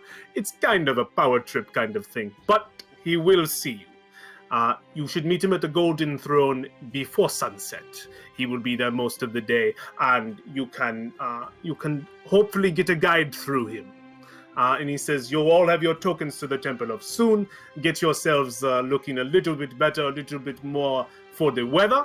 Yes? And honestly, my friends, it has been a pleasure to have you here. If Wakonga or Nomu can do anything for you, by the way, I sell potions and scrolls. So if you need anything of that kind from me in the future, you don't come right to me. You want to go to one of my consortiums. Down in the Grand Souk, of course. And he says, down there you will find decent prices. You tell them who I am, they give you family price. And he says, other than that, all I can offer you are all of the amazing things that you can do in Port Nyanzaru. And my friends, they are endless. And then as he says that, almost on cue, you can hear the sounds of what sounds like stampedes, and it gets louder and louder, and then very loud as you see what seems to be dust rising. You're high up, you're on Throne Hill. You see dust rising up from the streets over here, and he says, the dinosaur races, they have already begun. They'll be going all day. Don't miss them. And yeah, he'll look to you and he says again, he says, it was a pleasure meeting you. Low bow, and Samuel will look to you all and he says, hi. And he looks like he's like kind of ready to travel a little bit, like just a little, like he's ready for city travel. You wouldn't really expect, especially after you saw him last night. War. He's got a few servants on either side that seem also kind of like dressed for city travel. He's like, I am traveling to the Temple of Timora. That is where I will be. I go to the Malar's throat to the south. And I know you guys said before that you were kind of impartial about me revealing pieces, but I'm revealing pieces. I want you guys to know where shit's at. So this is Golden Throne here. This itself is Throne Hill. If you remember, you passed by the Temple of Savras before, which was pointed out to you by Samuel Dren as you passed it in the rain of the Merchant Quarter. You guys are up on the secondary tier of the city. The only way kind of out of it is to head back in the direction that you were. And Samuel will at least offer to travel with you guys and his sort of escorts on your way out of the Merchant's Quarter. And everybody is, everybody should be good to travel. I don't think anyone was keen on staying behind. Uh-oh, I'm grabbing things I didn't want to grab. Oh no! I put those on the wrong layer. One sec. I'm going to put them on the map layer. Because I'm grabbing them while I grab you, and that's not cool. That's not cool. All right, go to the map layer. And map layer. Because I don't want to touch you. Map layer. And map layer. Cool, thanks for bearing with me. All right, very cool. So you guys travel over this bridge. What's everybody's passive perception? 10. 10. 13. Mine is 15. I think you guys do a pretty good job of getting a view of the city. As you pass 16, over... yep. 16, damn. Yeah, after you pass over this bridge... Oh, I need to check what the weather is today, because we've just started... we're no longer in cinematography mode. Now we're in roll mode. So everything's getting fucking rolled. Yeah, I decided the weather when you got here, because I thought that'd be cool. So we're rolling weather. Let's see what the weather's like today. We are in the regular season, I think. We're not in the dry season. Dry and sunny. What do you know? These days are rare and should be enjoyed. Unless you're a kobold named Ishi. Don't worry about that. That is from a different adventure that I got this plug from. Basically, if you're any race sensitive to sunlight, this sucks. But you guys are good. It is 92 degrees outside right now. It's a hot day, but it's warm and sunny. And I think because it is that, and you don't have that downfall of rain that came on you before. You see down below, just below in another market, a fairly small market. And I think you can see down from there the glint of jewels being traded back and forth in what looks to be a luxury market down here. You see many people exchanging goods, and you see these sort of vast stalls that hold all kinds of sparkling stones. The other thing I think you totally noticed from here, I believe Riak and Valfine, since you guys have 15 and 16 perception, holy shit, is there a lot of guards down there? And holy shit, are there a lot of guards that don't look like guards? Like, it is a well-guarded market. And you imagine for good reason, as there are many gems and jewels and other luxury, like ivory, beautiful items that are down here, difficult to obtain. Rich people market, basically, down here. And you pass over that jewel market itself, and back to the temple of back towards the temple of Savras. And I think Samuel will stop and give you guys a tidbit of information before you fully part. And he'll say, "Temple of Savras, I think, is a good place to start on any venture. It's always good to test the gods of fate and see exactly what your future has in store. Who knows? Perhaps they can give you good information on the location of the soulmonger." And he says, it's not a bad idea. And he says, if you don't know of Savras already, he's the god of fortune, fortune-telling, divination, fate, the future. It's a good idea. He really loves eyeballs, and he look over and like the entire fucking dome is a decorated painted eyeball, and you see eyes kind of like all over, like sort of carved into this beautiful temple. And you can see there are a few people stepping in and out, and most of them you see look to be families with children. And I think you see like one wife come out, and she's just like, I love the name that Salvus picked for him. I think that, and I'll roll Chult names real quick. I think that Juma will be a perfect name for him. And they step out, and he's like, he will have long health. Oh, it will be amazing. And they're just like so happy about their child. And you see another guy step out, and he crumples a piece of paper. I knew she didn't love me. And he's just like, and he just kind of like fades away into a crowd. And you kind of get a dealie for what the Temple of Savras is kind of like. Samuel. I think Samuel at this point, you will part with him easily enough. He probably won't stay behind to like travel with you. He's got his own dealie. So I think this is a good point where he kind of pats you guys on the backs and says, "If you need me, you'll know where I am. Wukonga Atomu's villa. Just be very careful trying to get in. You don't want to upset his guard. They're angry." And he goes, "Best of luck to you. Oh, and here," and he throws a stone. Who catches it? Athletics checks from all of you. Oh, God. Athletics check. Yeah. Not me. Not you. All right, Oh, War. jeez. Boom. Holy shit, the turtle. You catch a stone, and he says, "If you need to contact me, and it's an emergency, use the stone."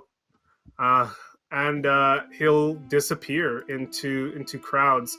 I'm gonna change up. War's gonna try to hand that off to somebody else who would know how to use it. Who do you want? Who do you want to give Ascending Stone?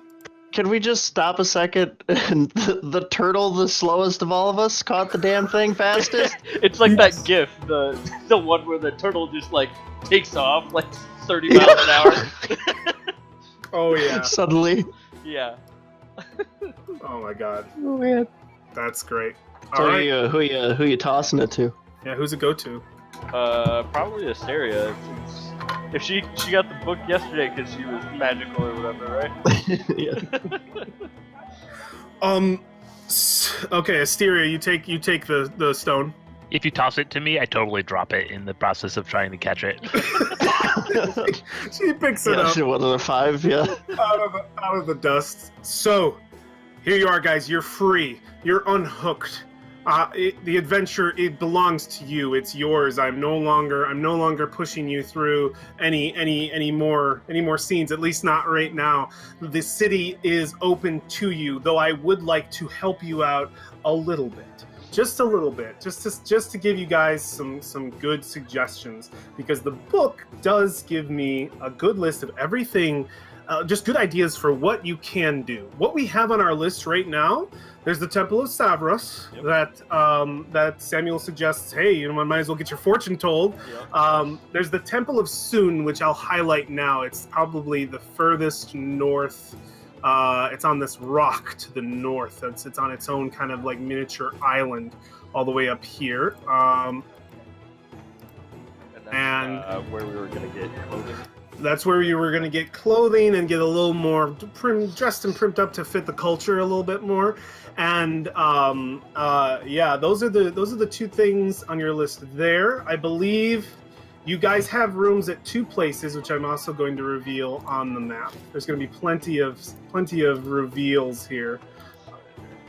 Yes, I will put us on the map layer. Kaya's House of Repose is located there. And go ahead and ping on these, anybody who sees them, so other people can see them. And we have the Thundering Lizard over here. He did say those were located in the Red Bazaar, which I will highlight for you there. There's the Red Bazaar. Thank you very much. I believe you had the Grand Souk identified for you over here. The greatest market in the city.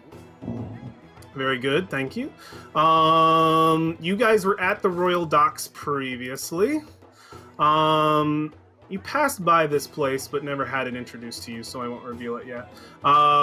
Cool. And this is Temple Hill that you guys are on, which would have been shown to you, and it's in the Merchant's Ward.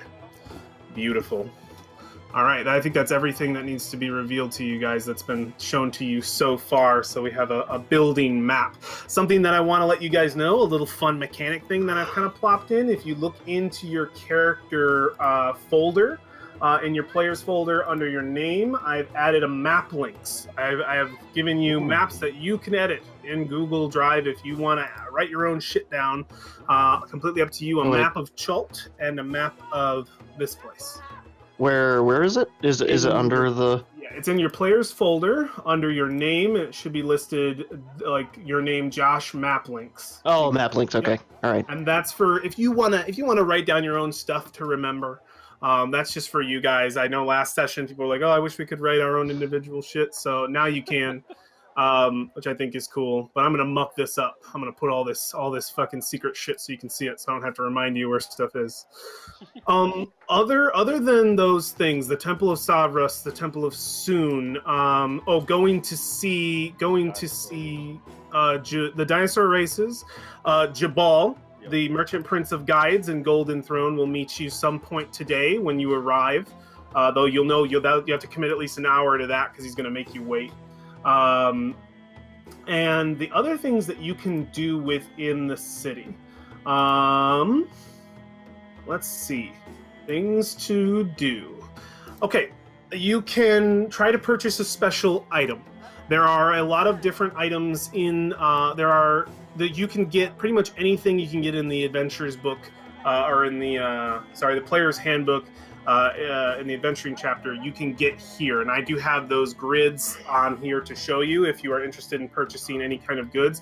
But there are a few special items that you can obtain in Chult, and a few of those are you can get a canoe, you can get insect repellent, you can get a rain catcher.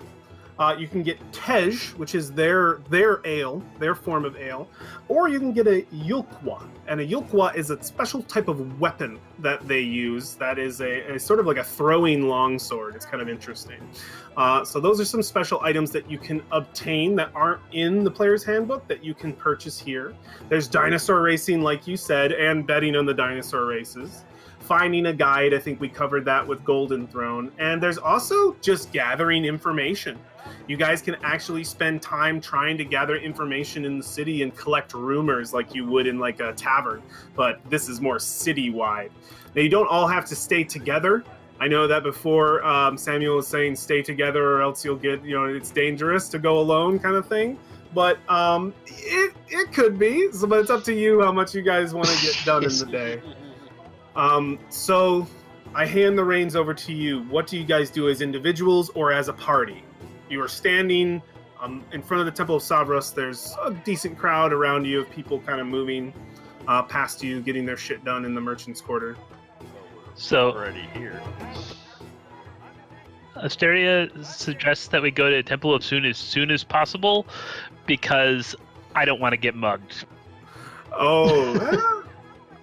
All right. Well, okay. So war is for the Temple of Savras, it seems. Asteria is for Soon and has decent reasoning. Riak and Valfine. I say fortunes would be interesting. Indeed. I say the fortune. And Valfine? Points his wing. Oh. Cool. Valfine's kind of tagging along behind War there. Okay. So you guys want to split up? Kind of took the whole stick together part pretty serious. So. Okay, no, yeah. So Asteria, it seems like the rest of the party's interested in Savras, in the Temple of Savras first. That's on the way. We're good. Okay, then you're good. Excellent. So you guys head towards the Temple of Savras, of which I think I can change the music up a little bit. I don't know if I took the time to plug music for a place like this. You might want to Armor. at some point too. Yeah, we're coming on to 9 o'clock, so I think that we're going to take our first break right now while I find music for the Temple of Savras. If you guys need to get up and get a drink, go to the bathroom, grab a snack, we will convene in, I will say, like 5 minutes good for everybody? Yeah, that's fine. Sounds good. So at 9? 5 should be okay. Yeah. We'll come right back at 9. Cool. Nice. All right, very cool. So, the Temple of Savros. As you guys step in, you step past a double set of doors that are open to the public that you saw those individuals stepping out of before. And the Temple of Savros, like, those are probably the last two people in here. It doesn't seem like it's crazy popular, like, there isn't a line. As you step in, it's kind of this. Let me zoom in on, like, the structure of this thing. I know your tokens are all over it. Yeah, it's domed shape in its structure, but I think it has these like little different rooms. Imagine it kind of like almost like a full cross with a circle in the center with these different kind of chambers that go off in the distance. There are pillars kind of lining like in a perfect cross shape, like just like an actual like not like a Christian cross, but like a regular just like cross, like a cross sign, going right through this structure, and you see these massive beams that are supporting the dome like ceiling that's probably almost 80 feet overhead. It's very very tall ceiling building, and most of these different alcoves that like go past these pillars that you're walking past seem to hold just smaller chambers where individuals are kind of probably, you see a few here and there. They have like a little smaller version of a shrine, a pool of water where they wash their hands, and they'll do a little individual private prayer to Savros. And you see, like, as you go further down, you hear what sounds like an argument happening at kind of the very center of this building. Most of it's fairly empty. There isn't a ton of people past maybe the 4 or 5 individuals you saw doing their own kind of private thing in the Temple of Savros. I think the first thing you see is a couple of people kind of quickly leaving the scene that you guys are about to come on. Like, is it Jesus flipping tables?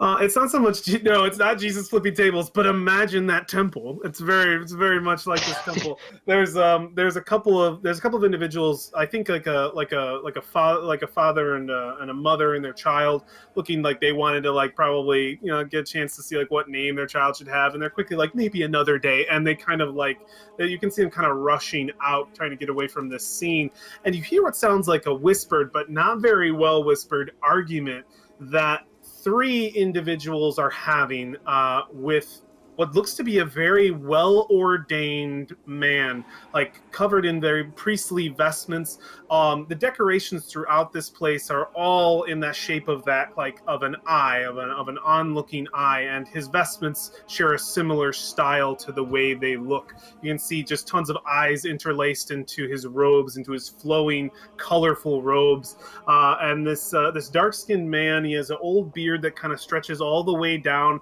past his vestments and looks as though it's probably still tucked in like somewhere, like it's too long for him to have to just like let out, like he's got it tucked in and like under his vestments, so it kind of goes into his shirt.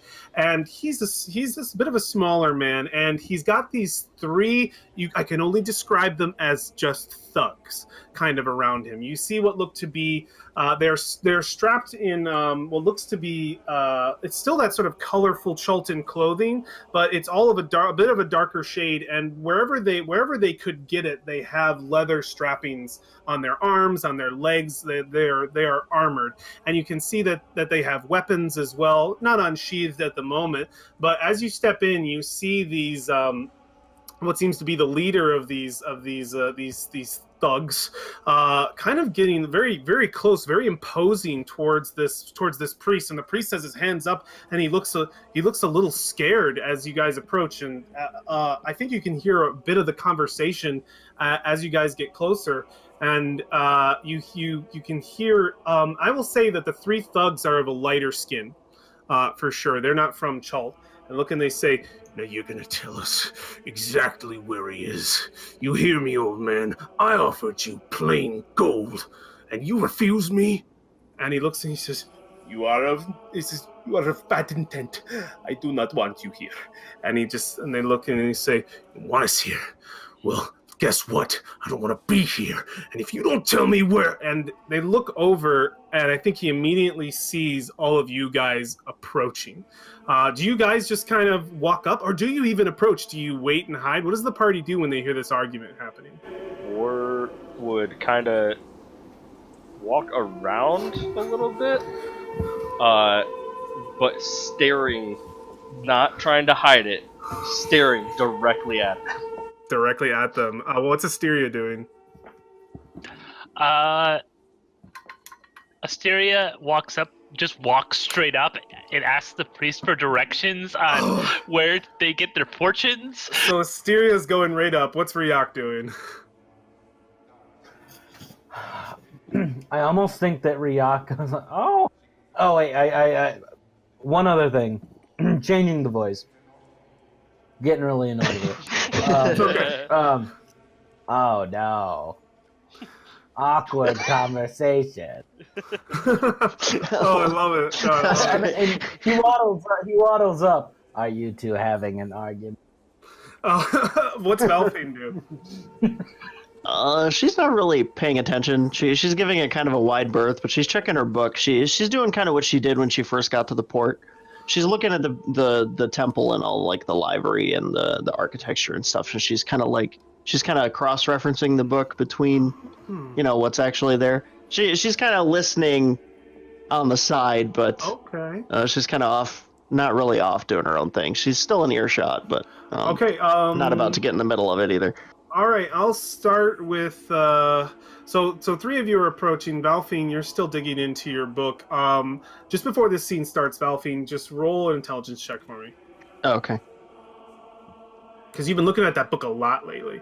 Oh yeah. So I want to see what you discern so far. Because you have a pre-spell plague book. I just want to see what we got intelligence-wise. 15. You can tell that the Temple of Savras was definitely an original building to Port Nyanzaru. It's one of the older ones. It was here during before the spell plague, back in when this place was ruled by Omnian Empire, and that this is a god that probably isn't native to Chult. So very old, very old. It's very old, but it was probably brought here.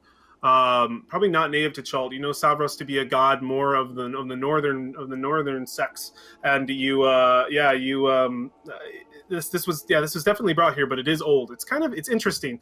A lot of the architecture still holds up pretty well, dwarven make, So yeah, you guys approach this conversation in the middle of it, and I think before you're even able to say anything, so much step up and like you look like you're about ready to talk to the priest, like, oh, what's going on? The thugs kind of like back off for a moment and like back away from the guy, almost completely, and the priest just goes, "Look, I have customers. I have to do other things for the church. You must be gone. I do not want your presence here anymore." And they look and they say, and they look you guys up and down, and I think the first thing they look in the corner and they see War, because War's big, literally staring at them, and he looks and he goes, "Fine then, but we'll be back. Got that, grandfather?" And he just says, "Well, just know that you will not be welcome." And they just go, "Come on." And he kind of looks at his other guys, and they start leaving. And if they pass you guys, if you guys are like passing each other, he tries to shoulder one of you. This big guy, he doesn't move. He kind of walks right in your way and waits for you to get the hell out of his way. Can he try to shoulder War? Yeah, War's off to the side. He's not approaching. So it would be Asteria or Ryak. Someone's getting. So you get out of his way, or he's shouldering you. So yeah, he shoulders me, and I don't get angry, but like, oh, an aggressive response. That is a human trait. He looks you. I think he looks you up and down a little bit, and then he'll just he'll say "caw," and he'll keep moving. Like, Asteria and Ryak, make a perception checks. Perception. Okay. Every time, man. Asteria is too interested in this priest. Okay, 12. You see a tattoo on an open flesh between the of this guy right on the bicep, between where his cloth ends and the leather of his gauntlet begins. It looks as though it is a single dagger, straight down, and a snake twirling around it. Ah. And make a history check for me. Okay. You don't History check. Oh, you got a 14. Nice. You spent some time in the north. You spent some time in Baldur's Gate. 15. Yeah, you spent some time in Baldur's Gate. You know this. You know this. What the symbol represents. The faction known as the Zentarum. Oh. Well, I give them a minute to walk away, and I say, Yeah, they do. They walk away. I go up to War, and I look up to. They were from the Zentara. I saw a tattoo on his shoulder. Yeah, War. Give me a history check with advantage. See if you even know who these guys are.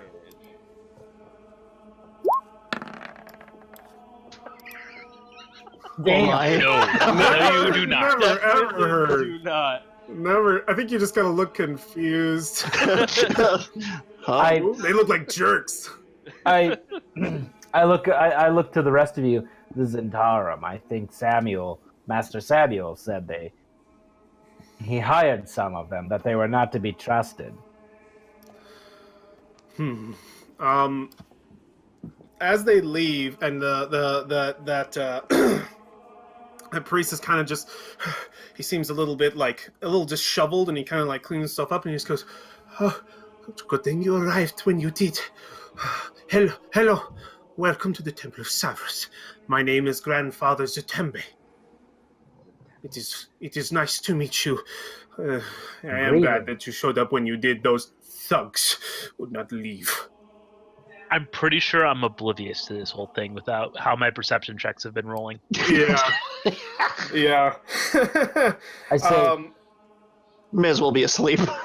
I ask, were those men trying to rob you of your possessions? Oh, they weren't trying to rob me. They offered me a very large sum of money, one that I did not want to exactly deny, but what they wanted me to look into. It is not Savros' way. We do not search out people, individuals. We are not a pack of hunters. We tell the future only. May I ask who they were looking for? This is double blink. Man, I never heard the name. Artis Simber. And he says, Artis Simber. Was that name brought up before? No, you've never heard the name. Artis Simber. Never. Make a history check if you want. You never heard it. Far as you can tell. And he says, No. He says, I imagine that they are assassins or bounty hunters. I don't care. It is not the business of Savros to help hunters find individuals. We are not. The great eye is meant to see the future and divine good things for people, not what they wanted. I wanted them gone, but they are ruffians. Will they create issues for you later? He says, they may come back, but trust me, they will not get out of me what they want. I will see to sending a message to one of the merchant princes that I have been harassed. And he'll just look and he says, but I want to be past this. You have come to the Temple of Savros. I am at your service. What can the god of divination tell you today? That's what we were hoping to find out. And he says, yes, and that is my job. As individuals or as a group? Are you related? And he looks to everybody but War. Possibly the future of a family that we are interested in? Sisters, perhaps? And he just kind of like looks, he's just kind of like trying to tell exactly what you guys are here for. And he looks, he says, go ahead. I would like to know the future of our expedition. Oh, travelers, interesting. Yes. This is something that Savros can do for you. You just wish to know of the fate of your expedition, whether or not the tides would turn well for you. If you have specifics will help me divine a better fortune for you. general information will provide general answers. What is your expedition? Do you search for gold? We are traveling through Chult to find a dark artifact. A dark artifact? Or a person. Or a monster. It doesn't matter. It could be any... And he looks, he says, oh, a foul quest indeed. But you are wishing to slay this thing, destroy this artifact? Yes? Yes. Destroy it or stop it from working. Then you're bring about the end of the death curse. And he says, death curse? What? That thing afflicting the north? I assure you, you have nothing to worry about. Chult is free of such diseases. And he says, you say there is a dark artifact here. Chult has nothing to do with the death curse. And he looks and he says, but I will help you if you are looking to know the future of your expedition towards this dark artifact that may or may not have anything to do with the death curse. He says, of course, you will need to donate to the church to receive such a reading. Yes? Very well. We have this rock. Oh wait. No. Little no. dusty now.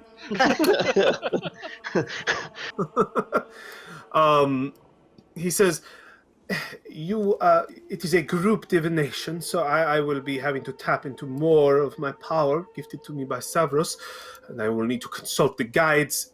It will cost at the very least 25 gold pieces donated to the church. He says, this, and I can provide to you a clear fortune, as clear as I can get. And he says, I know, expensive, but so is the work of gods. How much? It's 25 gold pieces, a donation to the church, for a divination as a group. Yes.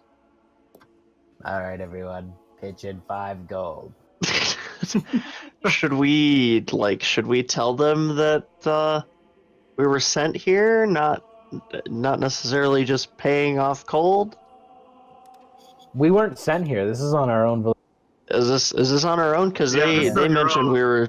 No, Okay, so Soon is the one you were sent to. Ah, it's okay. So we totally took a detour here. Well, it was on the way. Yeah, this is the Temple of Savros. The Temple of Soon is where you were going to get clothing. The Temple of Savros is a temple of fortune telling. It's where the party decided to stop on the way there. Ah, nice. Okay. Okay. So it would be 6 apiece plus 1 extra. No, it's. We can assume that. Well, I'll minus 5 from Kyle's character sheet. And everybody else can give in 5. Okay. So someone picked his pocket on the way out. Yeah, I guess so. Yeah, you combine your gold together and you give it to him. At which point he takes the gold and goes to the very center of the temple is a basin of water, and he just pours the gold in, and you see it pass through the surface and disappear into what looks like dust as it just kind of into the basin, and he just says, yes, perfect. Yes. Savros has accepted your donation. I will now consult the guides. This ritual will take some time, and I will have to come back to you later in the day. Perhaps return tomorrow, and I will have a divination for you that is clear and, well, hopefully, and will tell you of the future of your venture towards this dark artifact. And he says, perhaps when you return tomorrow, you will also be able to save me from those thugs if they arrive at the same time. That'll be 25 gold pieces. Yeah, he promises you a divination first thing tomorrow. which I imagine, you'll need at least one more day to gather everything you'll need. So tomorrow's probably expedition day, unless you guys wanted to rush forward faster. If you guys wanted to be out of the city today, you could try to do a charisma check, try to convince this guy to get this thing to you sooner, tell him it's really important, or are you guys good with the day?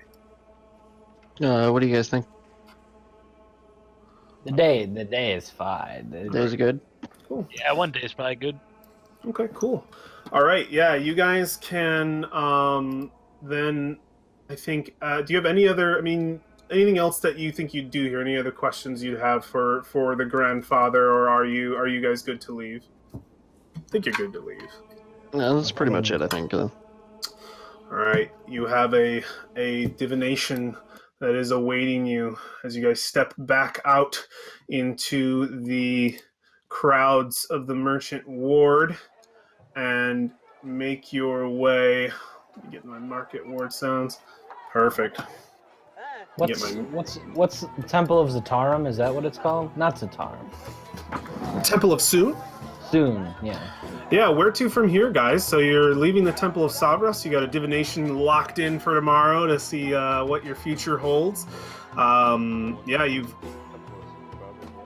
heading towards the Temple of Soon. Everybody seemed on board with that. Yeah. All right. As you take the bridge off of Temple Hill and toward the Temple of Soon, you see that the people coming off this bridge are very beautiful people. They are wearing very nice clothing. They look very well kept, very hygienic, very refreshed. Some of them are walking in sandals, holding cloths on their side, possibly maybe some of their older dirty clothes they're taking home to clean. And they look as though they have just they all have smiles on their faces. They feel that nice hot air hitting their face after a cool, refreshing time in the Temple of Soon. As you guys approach the temple itself, you see that sort of swarming out in front are all these attendants, similarly dressed as to the very many servants that were at Wakonga's villa, but their vestments seem to be a little. They're actually very beautiful. All the different kinds of colors that are on them. All of them are wearing just these beautiful clothing. They have makeup on. They all look freshly cleaned and just gorgeous. Their hair, any of them have a longer hair. It's all styled, and they look amazing. As you approach, I would like each of you, so you have your tokens in hand kind of thing, and they see you with the tokens, and they are approaching you, but I would like everybody to make a charisma check right now as we approach. This is going to define how you look to them as you approach. This is not Valfine's strong point. Oh no! All right, Valfine, what we got? I got a 11. 19. Okay. All right. Not too bad, I guess. All right. For everybody who got above a 10, not war. Yep. They take your coins, and you do notice that they are all females. Every single one of these individuals are female. These priestesses of the Temple of Soon. And as they take your coin, the only one approaches. I think a few kind of rush for you to grab the coin, but when one gets the coin, they look back at the other and smile, a wily smile, no, this one's mine, kind of thing. And the three of you are have an individual kind of just I don't know what to call it, a professional kind of eyeing you up. They do a full circle all around you, and I think each of them would kind of look and say along the similar lines of, I think we can do better. Yes, it will be easy. You have most of what you have here. You seem fairly clean. The dress, the garb, I think, is what we need to improve. Yes, come. And you guys are sort of the three of you are kind of just ushered in to the Temple of Soon. What you guys see as you leave is War. But you don't see War. You see where War once was, as he is surrounded by by all of these devotees of Soon, and they are surrounding him and they are coddling him and they're going, "Let us help you! Oh no, you look awful! Please help!" They're surrounding you and they're all vying for your coin. You've like got your coin up in the air, like, "Please, no! We can do so much. We're on the bottom. We can just go up from here." And they're just like, oh my god! They are like so ready to fucking like fix you, War. So you guys kind of see like. And I think even though one does manage to grab your coin, she probably like gets it and is like really excited about it, but just goes, "I'm going to need some help," and she'll point out like 3 others, and you have a fucking crowd following you, War, to fucking fix you and make you look better. So the Temple of Soon is essentially a house of beauty. It is a house. There are baths. There's a place to like set up makeups. There are powders. There are perfumes. There are clothing stalls as far as the eye can see. I'm not going to detail the Temple of Soon, us being inside. I want us to video game style this. Your characters pop in, and I want you to describe to me what they look like when they pop out of the Temple of Soon. So I will go in the order of our charisma checks. First and foremost, Ryak, you come out. What do you look like? I'll give you a quick reminder of just like Chultan, the Chultan clothing styles here. Just that little handout there. What looks different? Like, what did they do to Ryak to primp her up? Well, you know, his pictures, the picture I already have for Ryak is like some robes and vestments. Yeah. And it's already very baggy, very similar to the Chultan clothes. So maybe it's all much lighter though. Anything that was baggy or heavy is 10 times lighter. It's very thin. So you were talking about heavy, like this has no bearing on, correct? The clothing all the Chultan clothing is very light, not heavy. If you are continuing to wear clothes or items that you have that you received from Baldur's Gate, those are probably, even the Traveler's clothes are going to be probably going to make you sweat. Okay.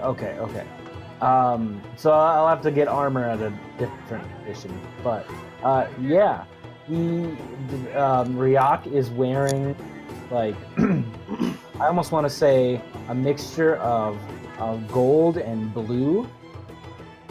Gold and blue, and the only thing that could be considered even relatively bulky are these gold brass bracers on his arms. Yeah, cool. They're painted gold, but they are beautiful. Excellent. Any other things with him? His feathers have to be all groomed. Yeah, his feathers are all groomed. He's got a little braid going on. Cool. Yeah. Got a little braid going on. His outfit is meant for flight as well, so it doesn't all flutter in the wind. Okay, cool. Yeah. I like that. No, I like that a lot. All right, Valfine, what do you look like when you step out? So lightened up, hair is pulled back into ponytail rather than kind of let gone everywhere, and it's clean this time. It's not all greasy and dusty from books and libraries. She's got like a half veil over her face, and everything looks a lot lighter. Probably more slim for ease of movement. Pretty much. So she's got kind of like a scarf thrown over her shoulder. Okay, yeah, I love that. Any other tiny details? Jewelry. Lots of jewelry. Lots of jewelry. Excellent. So like shiny things. Read about shiny things. Need the shiny things. Yes, you've got them. You know that these are all very well painted. They won't give away actual valuable metals without a cost. But I mean, they look very nice and shiny. I think probably not valuable stones, but beautiful ones. Just very common valuable stones if you wanted to have them in there. But yeah, they probably jewel you up a little bit. No gold, only silver. Only silver. All right, yeah, all painted silver. Oh, I love that. Beautiful. And next to pop out, Asteria.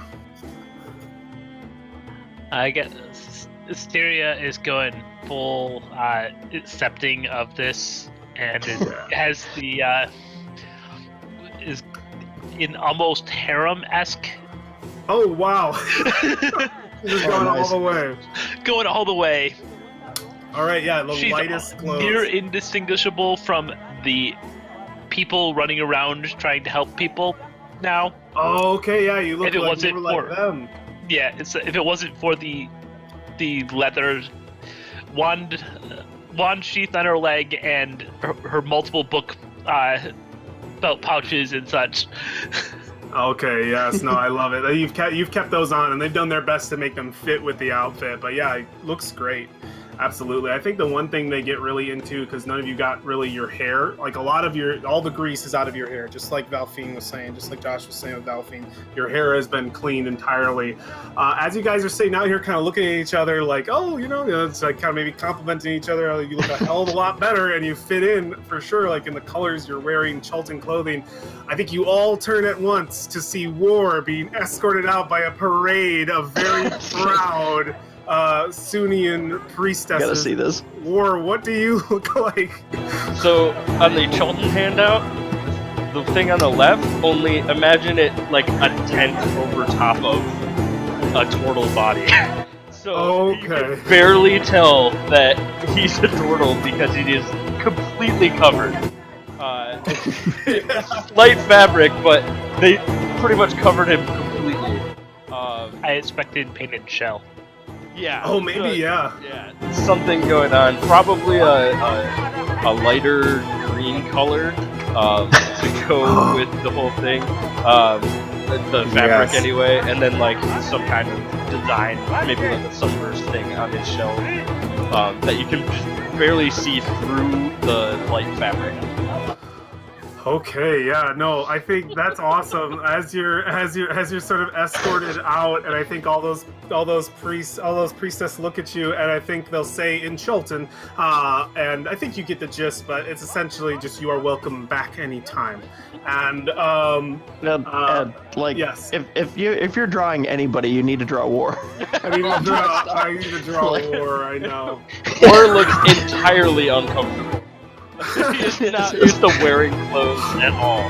Yeah, you are just completely covered. Yeah, I love that. Yeah, you are a tent, and it's just all this beautiful, colorful. He's got the fake eyelashes or something. Yeah. Oh no! I imagine you got. You know how like some Middle Eastern cultures have those kind of like dangly little like beaded necklaces on their faces, or like the back part of the shell, like hanging off of the shell. They have cleaned parts of that shell you don't think have ever been cleaned. Yeah. It's a bit airy. It's a bit airy out here. I look up to War and I say, I didn't wear clothes before either. You'll get used to it. Very comfortable. You can leave your old traveler's clothes here and they will burn them if you want. Or you can take them with you in a bag or keep them in your backpack or whatever. The center of this temple, literally a giant pyre. Or they burn all people's old shit. Sudan's the god of beauty and you have to look beautiful, guys. So as you guys gotta get used to your new clothes, if you're keeping something, if you're keeping your old traveler's clothes or old armor or whatever to sell or whatever, keep it in your character sheet. Add a pair of traveler's clothes to a brand new pair of traveler's clothes to your character sheet if you haven't already by going into your compendium, typing in traveler's clothes, dragging it to your character sheet, and you will have an extra pair of traveler's clothes on you. The compendium is the eye with the circle at the top, the menu there.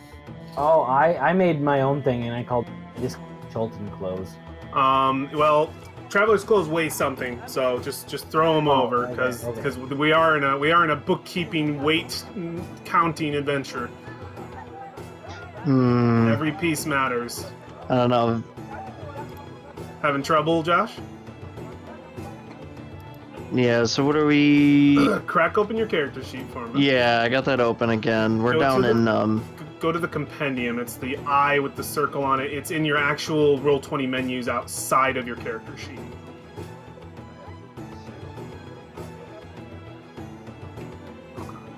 Alright, that's fine. Do you see where the compendium is, Josh? Oh, shit. Top right-hand corner. Very. Oh yeah, I see it. And then type in. I'm not blind, I swear. Yeah, you're good. Type in traveler, and you'll see traveler's clothes under items. You just drag it right onto your character sheet. Gotcha. Okay. And it'll plug it in. I want everyone to get used to that because we are. That's where we're going to be grabbing a lot of stuff, and I will be making sure that you have the real items with the real weights on your character sheets. So as you get used to your clothing, as you're able to look at each other, compliments tossed around, where are we going next? Or did you guys want to say anything in character to each other about the way war looks? Oh, just calling out the turtle. Or anybody. I make a comment up to War about how they didn't include a tent in mine.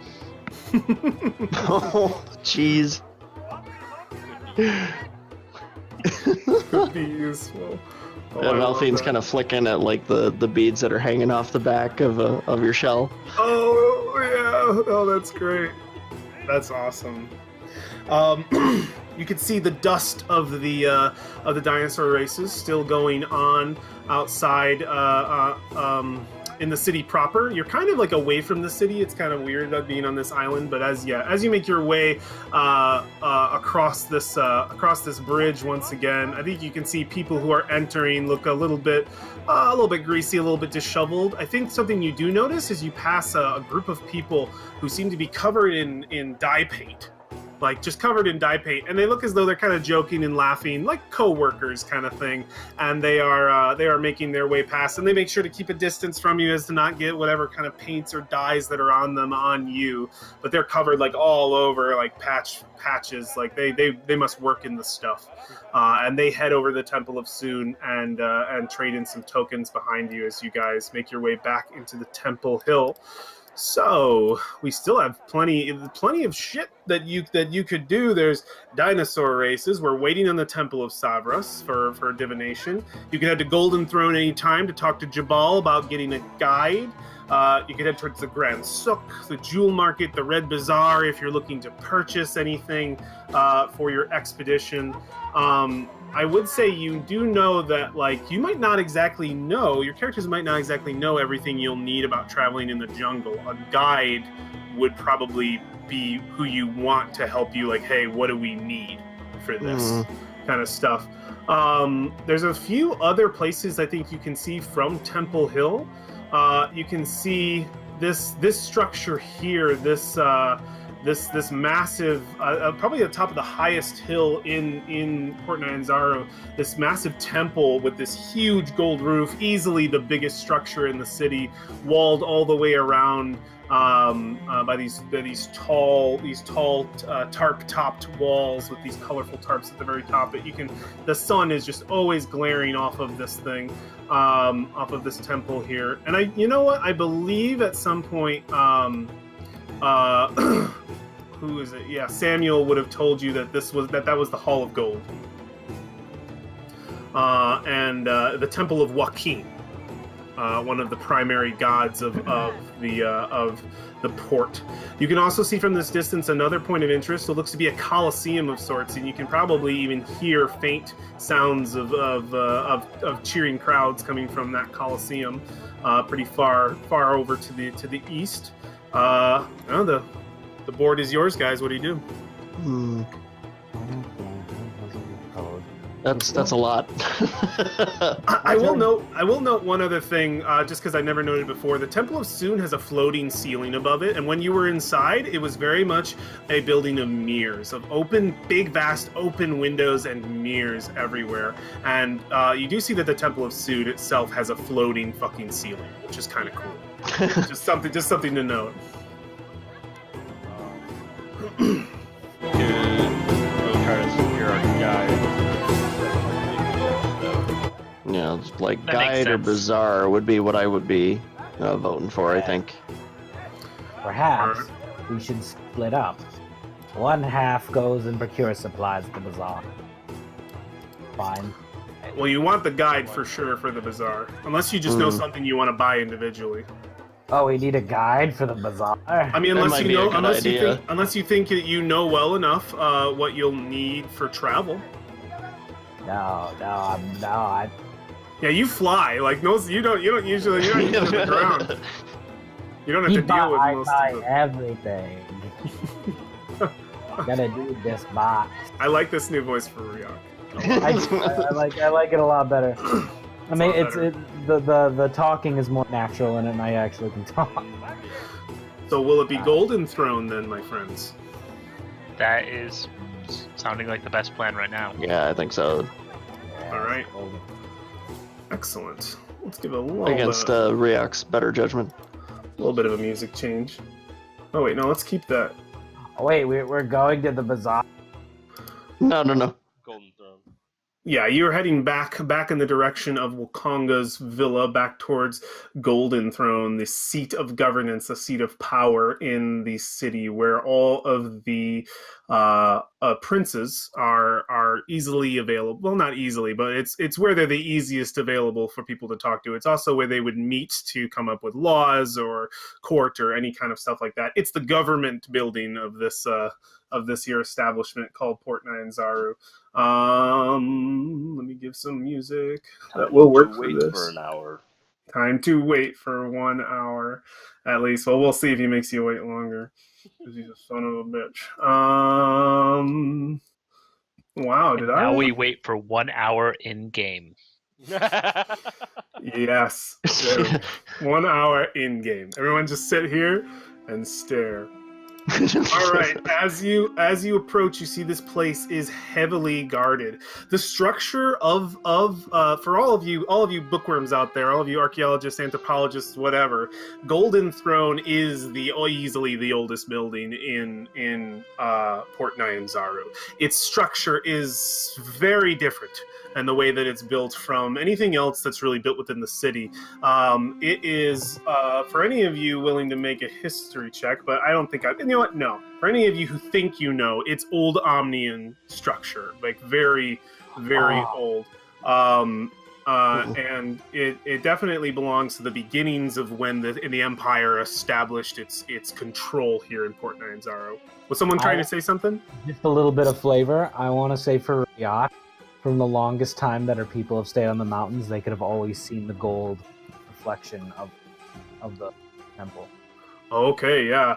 I think the one that you would see is the Hall of Gold, which is over here. That would definitely be the one you can see from Kir Sabal easily. We're gonna have to, by the way, because of Kir Sabal's location, we're gonna have to come back. I don't think you're from the Mist Cliffs if you're from Kir Sabal. So I'll show you where you're from.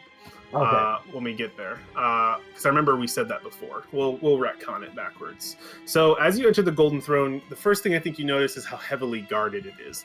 These big, thick-muscled, dark-skinned, covered in probably as much armor as they can without getting too hot, and these only red robes, just these blood-red robes that kind of ornately make their way out of the armor in different ways and kind of look like I imagine, like, not streamers isn't the word I'm looking for, but like vestment cloths, like sort of coming down in streams all around it.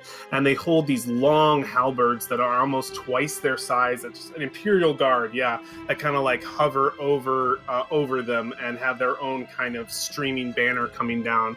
And they all look like, yeah, these big fucking dudes. And as you approach, I think they eye each of you as you enter, and I think it's more of a situation where you can't really go anywhere else but the waiting room of this place. There's no other way to go, so they're not going to stop you and be like, no, you better follow us, kind of thing. It's like you are just entering, and that's the only way you can get into Golden Throne, the only way that you're allowed. Why do we have Darth Vader here? Oh my god. Okay. Just being distracting. Sorry. Continue. You nerd. All right. So as you enter in, you see what seems to be it's fairly old. I think there's a lot of, like, it's not super well maintained.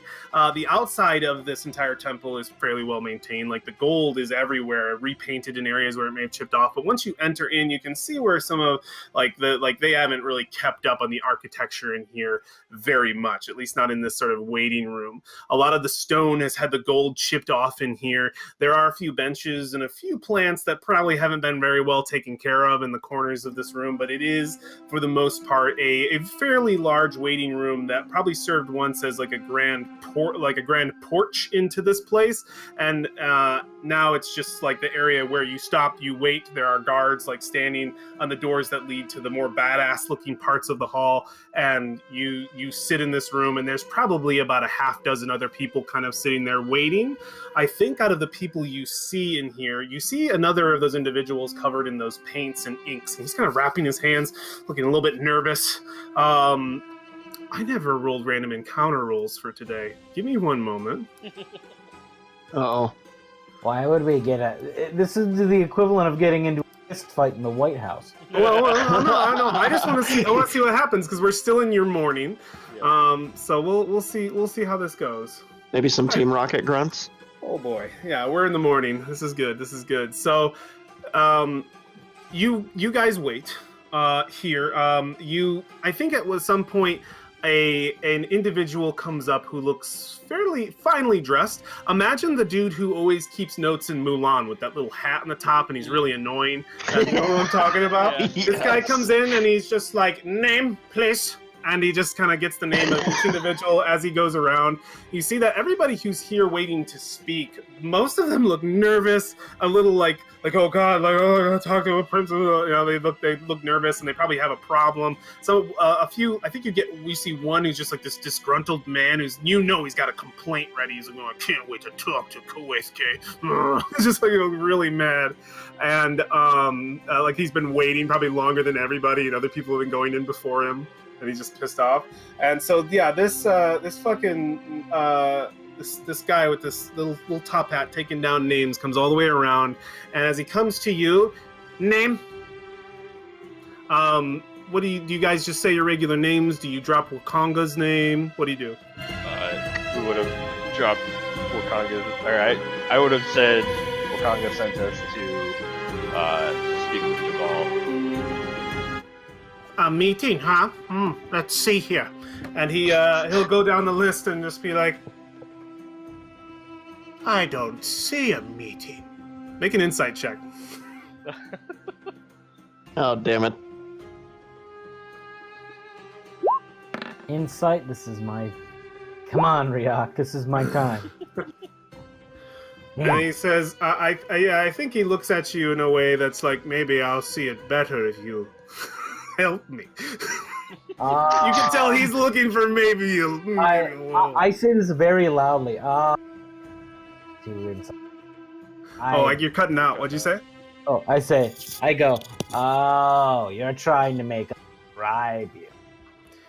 And as you say that, he looks and he just goes, And he goes, yes. Not shy. Yeah. And he's like, a silver piece wouldn't hurt, would it? Maybe to get bumped up on the list. Oh, jeez. War would probably hand it over. And he goes, thank you. It's the only kind of amusement I can get at this job. And he goes, next on the list, a party for Wakanga. And he looks and he says, it will be about 20 minutes. And he, you see, Sir Jabal, master of the guides, will see you very soon. And he looks to the guards and kind of like whispers something and points to you. You imagine along the lines of, bring them in 20 minutes. You imagine like Jabal ain't got nothing else going on. He's just I'll buy 40 minutes. Make them wait, yeah. Make them wait. All right, yeah. So there you are plenty of tables of 10 that we could set these people afore at, but you know. Yeah, he puts you up, and I think as he says that, the old farmer slams his hands on the ground. I don't think he's an old farmer, but he probably just looks the part of like that level of like. He probably works like over in like the fish market or something. Like this is a hardworking guy. He goes, "That's it." He's like, "I've been waiting for 2 hours," and he gets like really close, and then the guard kind of like get close to him, and he's just like, Weithgay's got something coming to him. Yes, he does. And he sits back down in the chair and he just looks fucking pissed that you guys get to go before him. He just got here. He just doesn't look happy at all. All right, yeah, the 20 minutes. Terrible on my Google review. We're gonna get it. 1-star Yelp. War probably sits I guess I'm down gonna talk. and starts writing in the diary. Go ahead. Yeah, what's I'm everybody gonna else talk to doing? the old man and convince him that we had a person sent ahead waiting for us. And he just says, "Aren't you fancy? Nice that you can probably afford that, right? Look at you." And he just like, hard-working men like me, we get. He just gets mad and starts talking in Chultan. To speak in Chultan, you imagine the level of different curses, for sure. What role did we just have here? We had a persuasion check. What were you trying to do? I was trying to persuade him into believing that was true. Oh,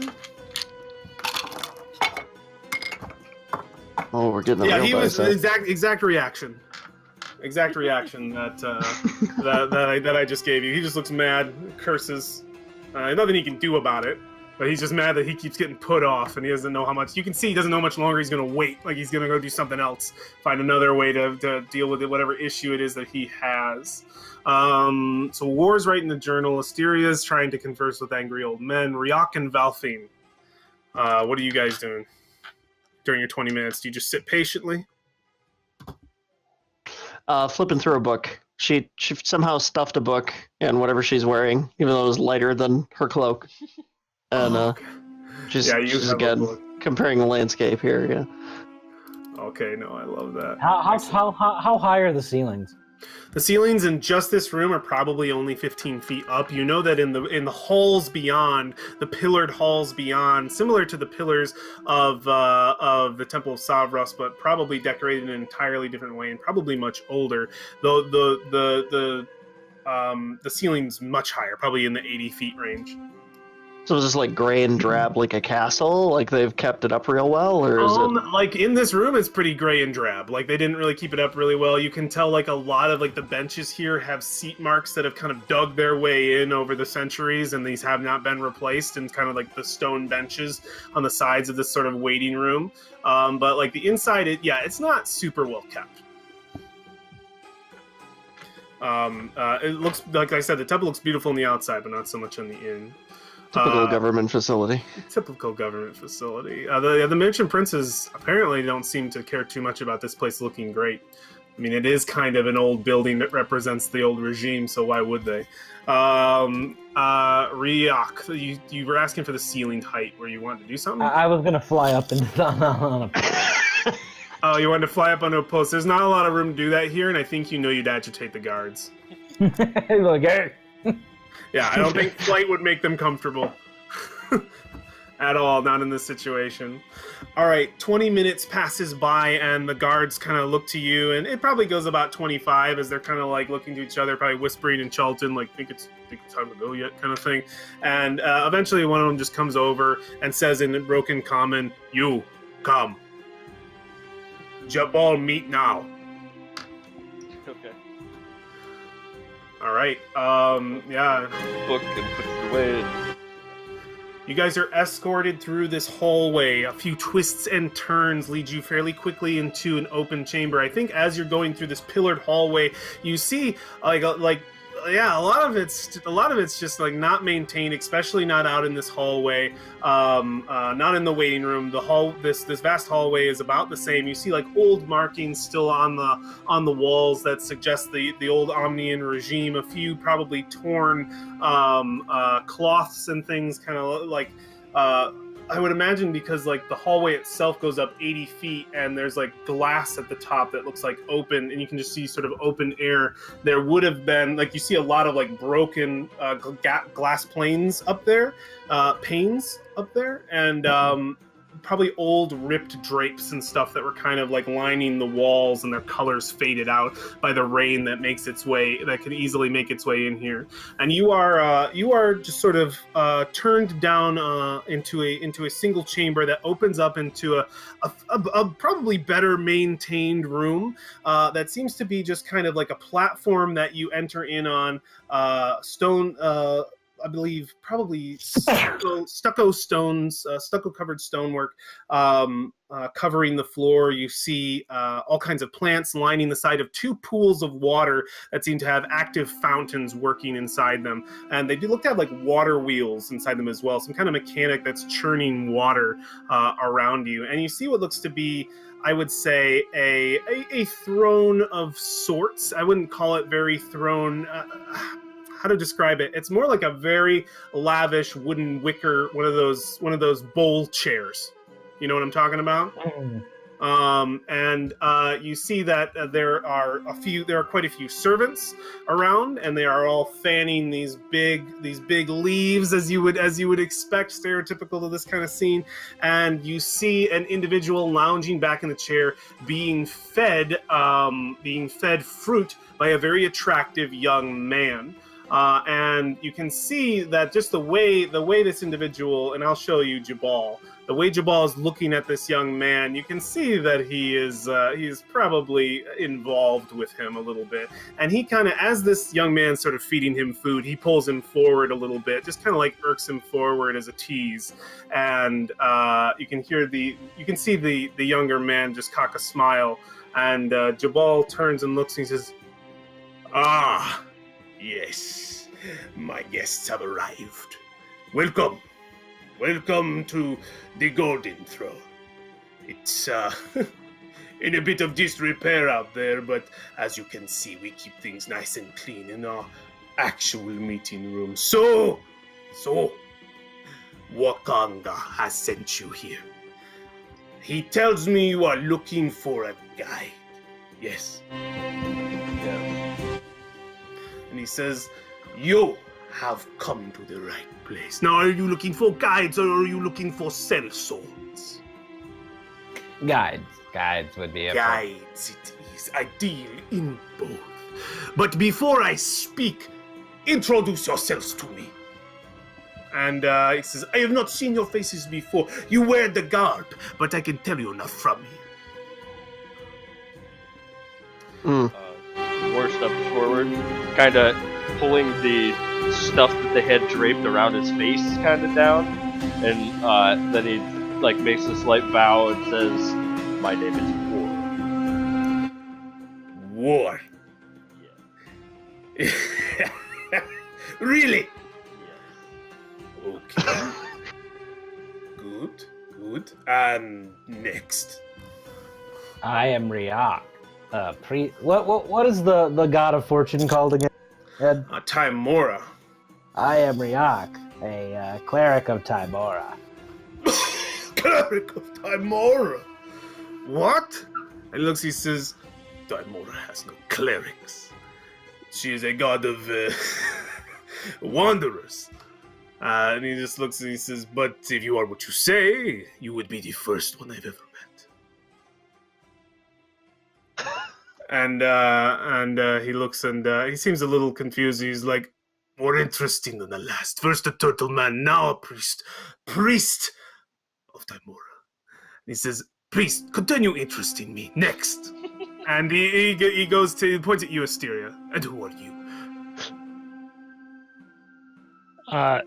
Just a grad student that got dragged along on this whole thing. He looks and he says, a student. There are no colleges here. What do you have to learn? Well, there's lots of culture. And he says, yes, you are right. You came to the right place if you are looking for culture. And he looks and he says, not as interesting, but I like what you wear. It's very nice. And he turns over. He's like, you would fit in well with my people. And he keeps going and he says, and you, cloaked one, your name. Valfine just kind of raises her eyebrow. She knows she's not going to amuse this guy no matter what she says. I'm Valfine. I kind of read about this place once. You read about Golden Hall. Tell me, what did you read? What did it tell you? There are a lot of interesting people here. It's a very old city. The Golden Hall is an interesting place indeed. You see, you wonder why we leave it in such disrepair. It is a way to sit on the bones of your conquered enemies. You see, I would not have them change a thing. I love that this still looks like it used to, before the revolution. I love how it reminds the Empire, anytime their diplomats make their way here, how we disgrace what once belonged to them. And he turns back and he says, but I'm not here to tell you tales of my own opinion of the Empire. But you are looking for a guide. I can provide you with one. But first I need you to provide me with something. I'm a curious individual. Tell me, you go into the jungles. Why? What do you seek? Are you like the other northerners, wishing just to plunder what treasures from our lands that we cannot take ourselves?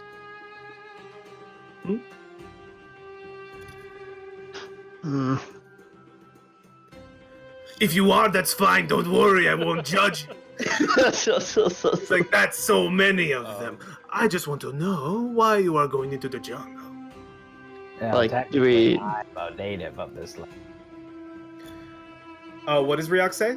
I say, well, technically, I'm a native of this land. He goes, a native? You are from Kirsebal, yes? Yeah, yes. And he just goes, I have so wished to go there before. He says, interesting. It's a Well- fine place. Lack of stairs. And he says, I imagine so. And he looks and he says, those those birds. You still believe in Uptao, don't you? I say, my flock does, but I worship Timora. You worship Timora, that's right. He looks and he says, you are interesting. He says, so, you come to the jungle to come home? And what are these, your escort to Kirsebal? I hardly believe you need it. No. We, ruffles his feathers a little. We are on an expedition. An expedition. Yes, so many are. Are you with the Flaming Fist? No, freelance. No. Oh. Then your journey is to the fort. Fort Beloquin, where the Flaming Fist are, yes? No. Oh. We do not know where our destination lies. I'm looking for interesting Adventurers. people. Are there interesting people to the south? And he says, oh, there's a lot south. I imagine my guides would tell you more, but I cannot give you this information. You see, you have to pay for it. And he says, but let me just tell you, it's none of my business. If you do not get a charter of exploration from the Flaming Fist, and they find you, they'll kill you. So maybe Fort Beloquin is where you want to go first. That one's for free. And he goes, yes, this has been fun. You see, I've been waiting most of my morning for you. I really have nothing else going on, but this is as interesting as Wakonga promised me. Guides. I think I can take you to see a few. Well, not me, of course, but, and he looks up to that boy that he was looking so lustfully after before. My dear friend, Ozal, my most trusted consort. He could help you. And Azan looks and he just lets out a low bow, and he just sort of pats his head the whole way down. Yes, good boy. And he looks and he says, I believe that he can take you easily enough to the many guides I have employed, and you can make a decision from them. The price, though, most of them are going to be charging my normal fare, which I believe is at least 5 gold pieces per day and a month's pay up front. So, I do hope you have the coin. And if you don't know math, that's 30 gold pieces up front and 5 gold pieces a day. Jeez. And he goes, what's up? He said, well, at least you're honest. And he goes, I'm nothing if not honest, my friend. And while you are here, you all look to be skilled individuals, as Wakonga promised me. If you're looking for work, I do employ sellswords. Just to say.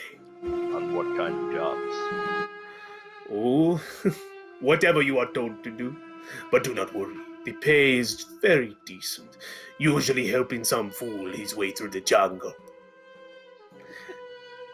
More often than not, trips back and forth between here and Fort Beloquin.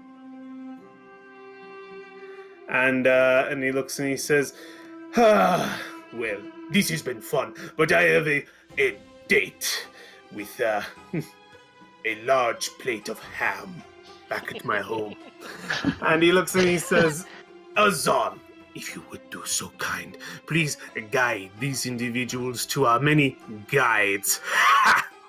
And he sits up and look and he says, by the way, most of my guides don't carry maps with them, so I do hope you have something of the sort on you, or at least you know where you're going.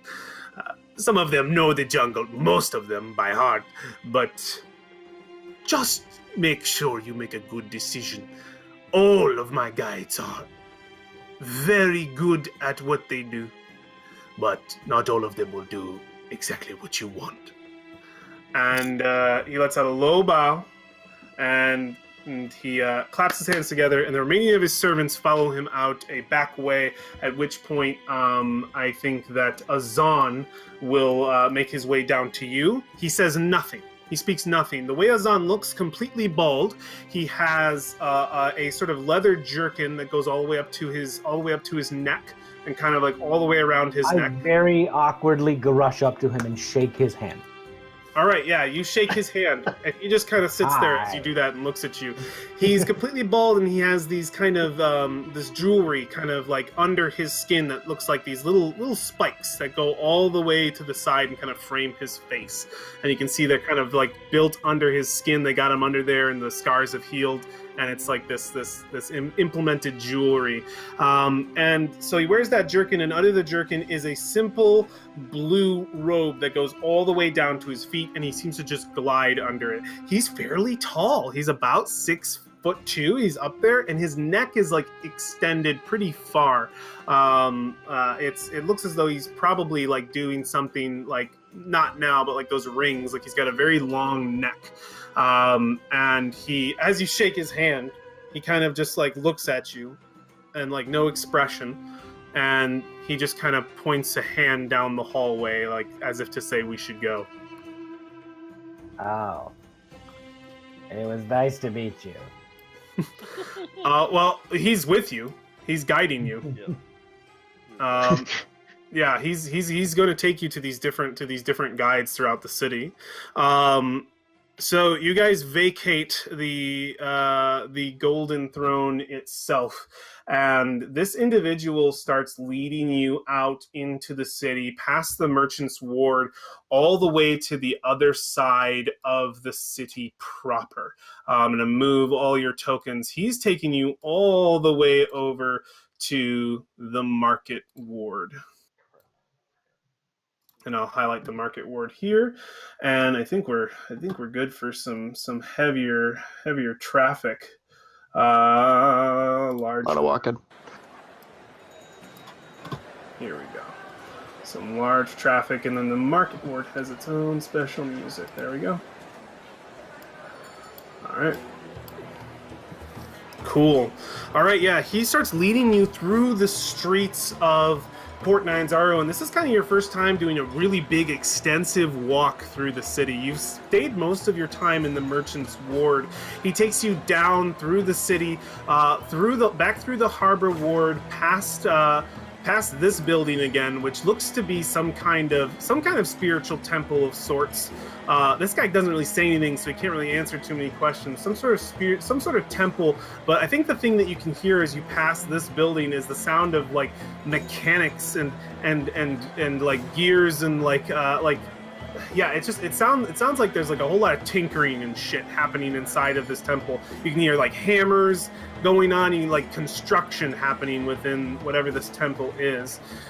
You pass down, making your way through the streets, through this large gate, past what looks to be a dry dock of sorts, which I think I'll highlight because you can see it, and it's definitely a dry dock. You see in there right now is a large ship in the dry dock, just sort of set in and being repaired on. And make a perception check for me as you guys pass that, because you can see it kind of through the walls as you pass your way through. By the way, there's tons of people passing by. You've got fucking crowds on either side of you going like crazy. There are tons of folks. Perception, War, Balfine, Riok and Balfine. Damn. You can see the ship itself has a massive hole in the side of it. And I will say with the 20, Riok only would see that it looks to be like something took a bite out of this ship. Something fucking huge. The bite is the size of a house. And the ship is being repaired over this bite. You just get that quick look at it and you see like all these repairs happening, but the ship has a fucking huge hole in the side. That's just kind of like, whoa, what happened there? I think as you pass by, you guys, like, you're down in the streets. You can see the smoke kind of billowing up from the other side of the Merchant's Ward. The sound of that rumbling of the dinosaur races at all times, kind of going around the perimeter of the city, and you can hear the cheers happening from that. The sounds of a few of those dinosaurs being raced. You're also passing by, similar to that image I gave you guys originally in Port Nyanzaru. There are tons of fucking dinosaurs. Dinosaurs are used for everywhere we would normally see a horse, a cow, an oxen. There is a dinosaur there. There are raptors. There are, I'm sorry, I don't know the proper dinosaur names, but the long necks. You see, and brontosaurus, and you might even see a tyrannosaurus, but they're all of adolescent age. It seems to be the best time to be able to use them in that way, but they're all of adolescent age, so they're fairly small. People are riding them, and you're just passing through trying to keep up with this tall, bald-headed, blue-robed individual. And you make your way past the Grand Souk itself. You are following this sort of walled-off area that's part of the docks over here. You can't really get inside of it, but you're following the wall. The Grand Souk itself is just this massive tent that just probably is pitched up at least 80 feet in the air, and it has 3 entrances on either sides. And I think as you pass its massive opening, you can see the stalls that go back forever, and the people that are just packed into here, and the cacophony of smells that are pushing out of this tent in your direction as you guys are like right there. But that doesn't seem to be where you're stopping. You continue further forward following this guy. Do we lose anybody on the way? Is everybody right behind this guy? Yeah, we're still. I'm almost flying. I don't have my heavy armor. I don't have my heavy armor on right now. Yeah. Make a comment that it might be cheaper for us just to become sellswords and get out and figure out what we need with someone else's guide. Oh yeah, I don't know, maybe. It's expensive. It's expensive, but you haven't even seen what these guides are offering you yet. So yeah, it leads you back through this residential area. Everyone can. Through this residential area here, you guys can see my arrow. All right, and into the Red Bazaar. And you know immediately as you arrive in the Red Bazaar why it's named so. The streets are running red with blood. There is blood all over the floors, all over the stone streets, and they're kind of like the blood is instantly. The way these streets are all built throughout this city is that everything goes to the drains on the side of the streets and just kind of flushes out of the city. You've noticed these drains anywhere you've been in the Merchants Ward, anywhere you've been in the Harbor Ward. There are tons of drains to just kind of get this city. All the water flows and moves out. And another thing that you notice is because this whole city's on like a hill, the hill being up here, like this, going uphill in this direction, they use the water that comes down from the rains to power many devices. There are tons of water wheels. Like water is used in this city to function a lot of manual labor. But getting into the Red Bazaar, yeah, you see that the streets run red with blood, and you can tell immediately where it's coming from. These big stacks of fucking meat, just huge meat, and you can see that there's some scale skin on the top, suggesting dinosaur meat that's being carved off right now. And this blood's just pouring off this table and just running the streets fairly red into the drains and kind of off out into the Harbor Ward to be disposed of there. But as you enter in, this individual is going to take you to different shops, different stores, probably the Thundering Lizard or even the Kaya's House of Repose at different separate scenes where we're going to be introduced to a few different guides. And I'm going to roll to see how many guides he can conjure for you here, which I think it's more fun to roll it for sure. Finding a guide. All right, so how many guides he can find is going to be up to, yeah, this. It's a D8. So I'm going to roll that. Oh, you know what? No, I'm going to keep it in, we're rolling it in here so you guys can see. Fucking 8 guides! 8 guys. All right, yeah. I was waiting for like a 15 or something weird. No, yeah, it's 8. It's a D8. You got max. All right, so he introduces you to these individual guides, and I think we get a scene for each of them, and I'm going to just sort of pop them out here. The first individual that you meet is this one here. And they have, this is kind of like, so that I don't exactly have to roleplay each of these individuals over and over again since you fucking rolled 8 of them, give me a little bit of a break. They have descriptions written on them. And they kind of give you a gist of this character that you're seeing. Now there's quite a few of these individuals, so I'm gonna just sort of pop them all up and you guys can read them. There's quite a few of these people, and I want you guys to just quick look over them, read their things. They're fairly short. If you need to minimize, double click the top of the window. Yeah, excellent.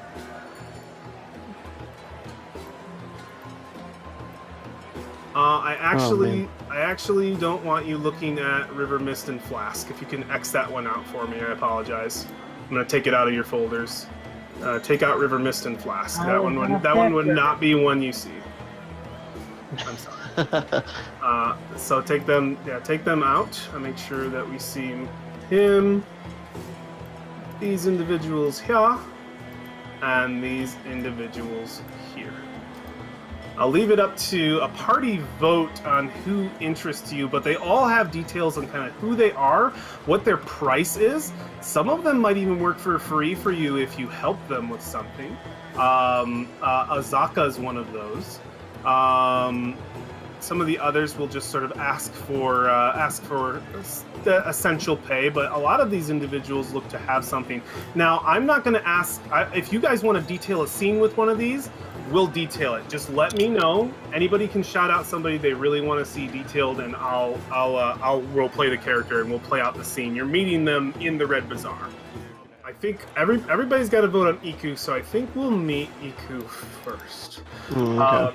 I think our scene sets with Iku easily enough to be in the back tavern of the quiet and the quiet Kaya's House of Repose, and I think we're gonna change our crowd because it's not so crowded in here. Yes, the quiet of Kaya's house of repose, and I think you meet Iku in the very back of this fine establishment, well maintained. You can tell that the individuals who are in here are probably of some considerable amount of wealth to be staying, mostly traveling merchants and the like. And you see, I think. Where would she be? I think you see like what's like almost like an open mic kind of dealy happening in the back, and you hear some poetry being shouted out, and you can tell that the voice is coming from a fairly healthy looking Chultan woman. She wears feathers on her face, and like they're all around on her jewelry, on her clothes. She kind of loves just almost like parrot-like. Imagine if Whoopi Goldberg had a role in this, like young, like Sister Act 1. Whoopi Goldberg is in this fucking adventure, and she's shouting out some slam poetry. And she's laying down a couple of the merchant princes, kind of saying that, just kind of making fun of them a little bit. And as she finishes with that, I think the last thing she says, and don't let me tell you about Wakong Otomu. That one, you want to watch those wandering hands. And she'll like sort of lay down the mic, basically, kind of thing, and everybody kind of claps at her poetry, and she gets a few high fives from the crowd that they probably know her. Like, she probably comes up a lot, and she just grabs a drink from a table of individuals she was probably with for a while, and you can tell that the individuals that she's with look to be explorers, probably freshly back, and you can tell that a couple of them look as though. You know what? No, yeah, I won't detail that. Yeah, it looked like freshly back from some expedition. They're like cheering with her, and you can tell as they approach, they're kind of thanking her. Just like, man, we would have. I think you can hear it in common because these individuals are of a pale skin.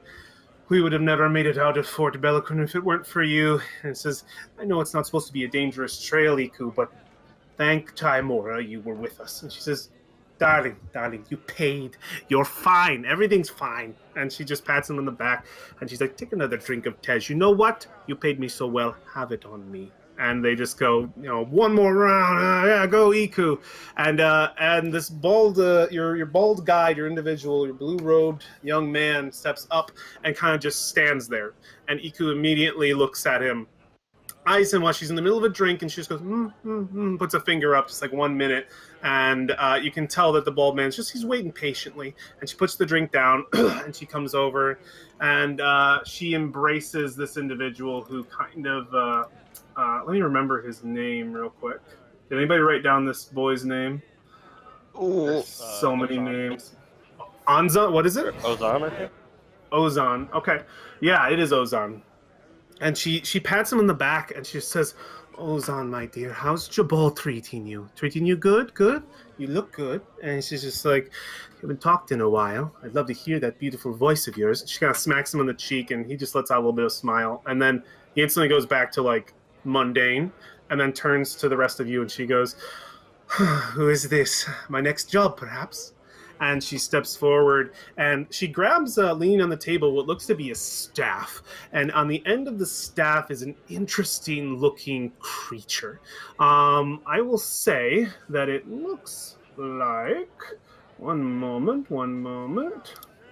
I just need to get my shiz out here. Oh, I don't have the actual token right now. Give me 1 moment. Bear with me. I just have to find a thing. There she is. Okay. Pretend you didn't see this name, but it it looks like this. That's what looks to be on the end of her staff, all kind of emblazoned in wood. This beautiful, almost part dragon-like creature, part snake maybe even, that's just sort of wrapping its way around this staff and kind of Jafar style making its way over, but not nearly as menacing. And she holds the staff, and you can tell that she Yeah, like she doesn't really need the staff. She's not walking with a limp or anything, but she holds it pretty close to her side. It must mean something to her. And she just goes and puts out a hand and she says, "I am Iku. Your names? Your names? And you can introduce each. We won't have to do a third introduction. So yeah, she goes down the way, and I think yeah, she sees you as a turtle. I think each of your races, she's the first person to not look surprised at all. She doesn't look surprised. She doesn't even ask any questions, and she just goes, "So you're looking for a guide, yes?" And she says, "Where are you going? Please, darlings, tell me." She says, "If I'm to be your guide, I need to help you the best that I can. What is the destination? You look as though you might be going to the fort. I just took these fellows there recently. It's an easy journey." We are looking for something for. Yeah. As you say that, everyone make an Arcana check. Ooh.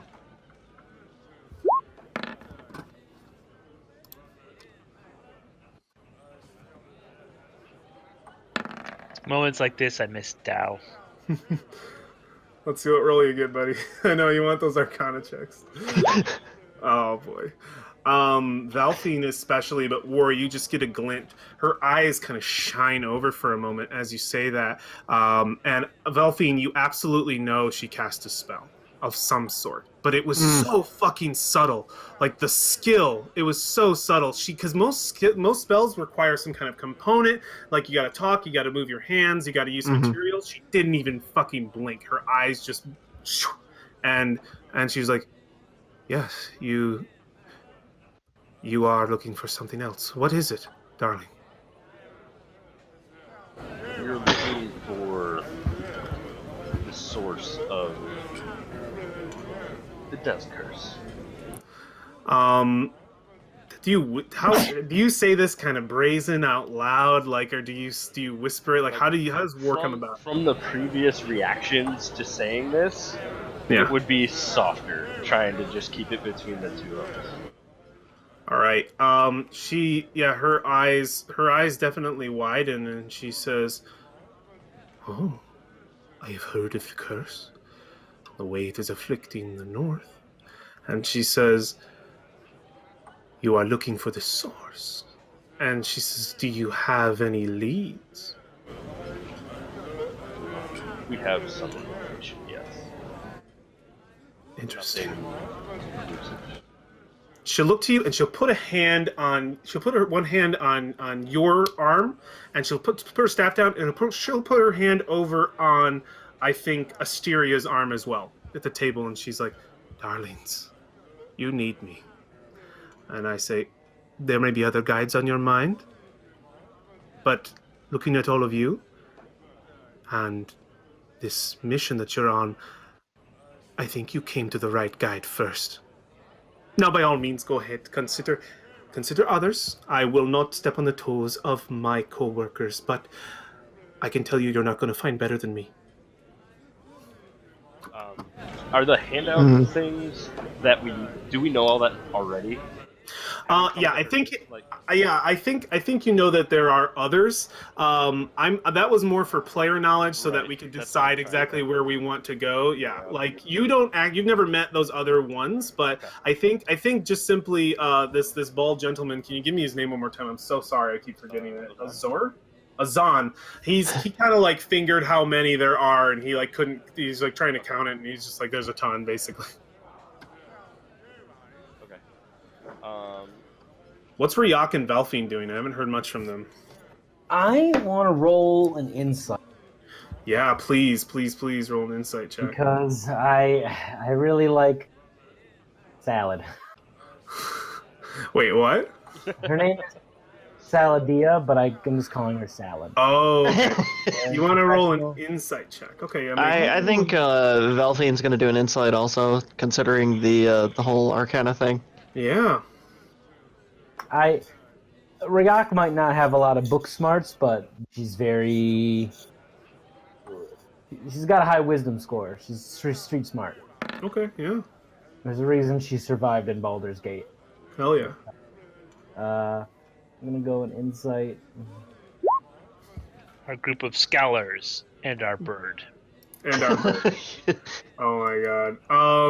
Yeah, we are kind of all bookworms, aren't we? Boy, what you gleam off of her, she's hard to read. Very hard to read. She seems so genuine, but I think you get this innate feeling that if she wanted to hide something from you, it would be so easy. And it might just be your own paranoia, but you can't get a read on her. Not really at all. What she says, like she's saying it, and she seems kind in her words and what she's saying. And I think, I mean, you don't feel any benevolence at all. Quite the opposite. You feel, I think, is no, but is what's I think I'm getting the word wrong. You do not feel an evil presence behind her words at all. I think.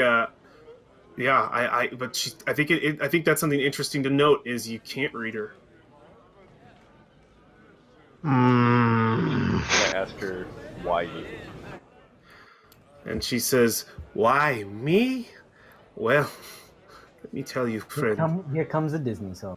And she says, "I've been living in this place for a long time." God. Just going into it. Yeah, fucking Disney song. Beautiful. Goes, no, that would be funny. No, I think you need to finish that, Ed. Oh yeah, I don't think I can. Don't trust me to fucking ad lib a song right now. It's out of nowhere. Like the dinosaurs start singing. Imagine a song. Dinosaurs. Imagine a song if you wish, but she generally, her story for you is, I have been in Chult for a very, very, very long time. I've seen many go, come, some return, some don't. I have a feeling, and you can call it whatever you want. Timora's luck, Joaquin's wisdom, Soon's intelligence. But I think that you need to come back from that jungle. I'm the one to do it for you. That's all I can say. I can't make you do anything, but as far as Savros is concerned, and I know I speak much of the gods, I think your future should lie with me. But I am just as content staying here and finishing my drink and writing poems. So I cannot force you. The choice must be yours. Also, I'm very expensive. Turns a lot of them away, but let me tell you the gold goes to a good cause. I don't keep a penny. I paid Jabal, but the rest go to those in need. That is why I ask for each penny.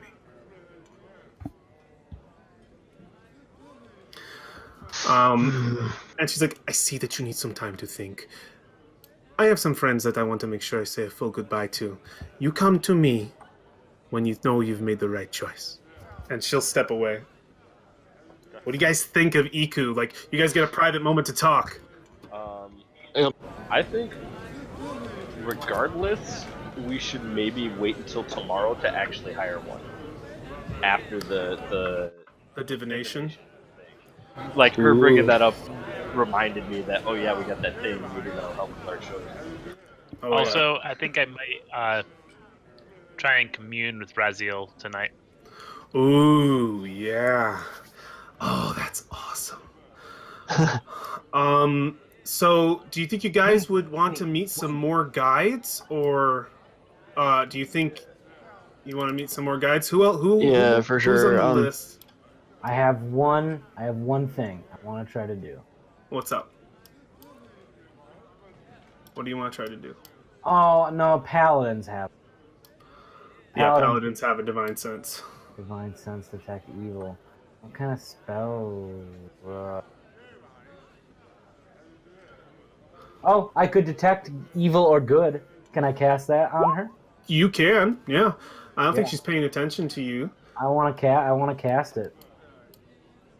Oh boy, yeah. Concentration up to 10 minutes. Or do we have 10 minutes while she says goodbye, or?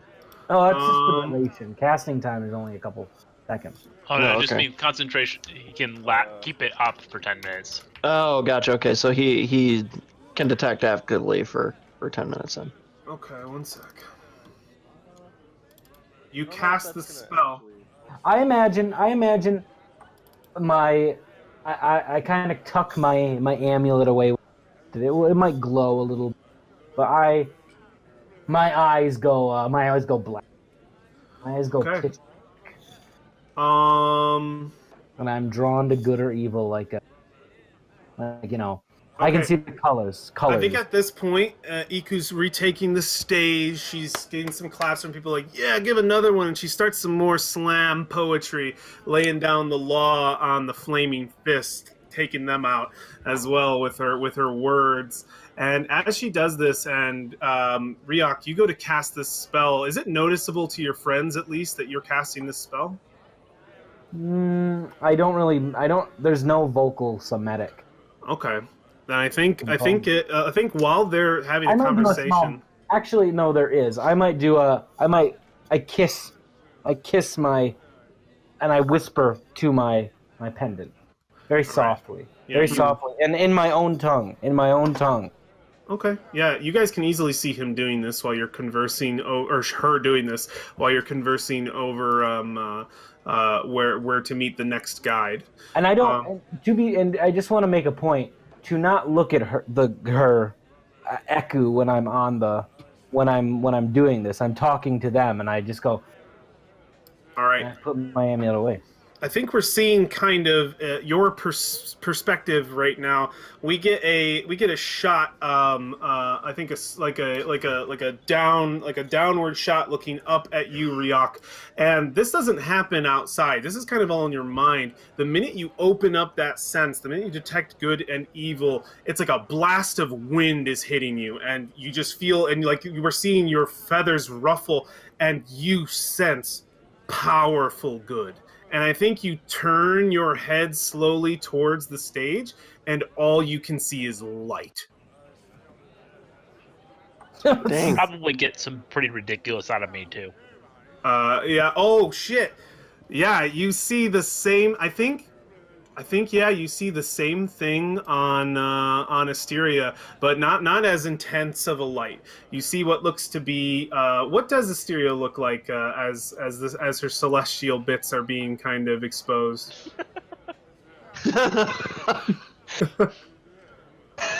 I know I worded that. Sort of great. terrifyingly, like she's the aggressive kind. So she's. Oh. Yeah. Like burning wings. Still powerful good, I would imagine, in some sense. Both eyes glowing instead of just the one. Yeah, and you can't even see where Iku was. Like, it's too bright. And I think you let that spell end, and we're back at the table, and we can hear everybody talking. You had kind of a Frodo in the prancing pony moment. Perfect. Yeah, and powerful good coming from Iku. Celestial for sure. And that's something that you know. Well, Velphine wants to stop you at this point and say, I detected something earlier. I sensed something. I'm not sure what it was, but I think she casted a spell while we were talking to her. Yeah, you say that to the table. How do you guys take that? What do you... Ward doesn't know much about magic, so he just kind of is looking back and forth between the two of you. She didn't catch it. I look to you, Valvine. I say, I sensed good and I use my divine sense to detect good and evil. I sensed good from her, pure light, but the spell you suggested she cast, there could be ways. Good? Pure, are we talking very good for the good, or are we talking... Oh, brilliant white and bright. But the spell you mentioned, she can... Pull your bike a little closer. Oh, but the spell she mentioned you mentioned she cast, there could be ways to mask one's true intentions. Would you be able to see through that? with Can your I? detect good and evil. No, they're circumvented. So what you're saying is we need to be extra careful. Possibly. So I think that before you guys said the party seemed like they wanted to meet another guide. Okay. Yes, I would like to meet this salad. Salad. Wait, we didn't order any food. I call. Asteria is completely sold on this after hearing his what he saw. Excellent. So, you guys head out of Kaya's house of repose. And I know we're coming close to the end of our session. But let me throw up a single thing that will happen here before we call it for the night. I just need to get the right music. We're in the market ward. All right. Yeah. You guys step out into the market ward. Your bald-headed guide, whose name I can just never remember, is taking you through the streets. What is it again? Ozan, thank you. I'm feeling Kyle's pain right now. Last night you could not remember your character's name. It's bad. It's bad. Ozan. So many names, but it's all good. Yeah, he is leading you through the streets. But as you exit out into the Red Bazaar, he is taking you in the direction of this Salad. And the as you guys exit out into the Red Bazaar proper, you hear a scream. And we're getting our first random encounter of the adventure, my friends. A merchant shouts out, "Stop! Thief!" And he just yells out as a furtive youngster rushes past you guys, just blowing past you. He's got a satchel in his hand, and he's fucking bolting. He's probably in his teens, fairly athletic. He just full pushes one of you over, not War, because I'm not going to put him on that list. So it's going to be... it's Asteria. He shoves you, and you find trouble to get your footing. This kid blasts right past you, and he's just this man yelling, "Thief! Thief!" And he's just screaming after this individual, looking for a guard, looking for anyone to help him. And he burst right past you. I think when you stepped out of the inn, and this kid just collided with you and kept moving. Asteria, you didn't have time to catch him in clothesline. He's 30 feet down the road right after just punching through Asteria. Asteria, that hurt. You almost you could easily have gotten thrown down to the cobbles if you want. But yeah, this kid bursted past you, probably 16, 17, and he's got that pouch in hand. And I think that's where we're going to call it for the night. Okay. Yeah, I think just because we're running right onto 11 o'clock, and I like to be very prim and proper about my times. And we are still in Port Nyanzaru. I think that's good news for Kyle, because I might be able to catch him up a lot easier for our session on the 28th at the end of the month. I'm really happy.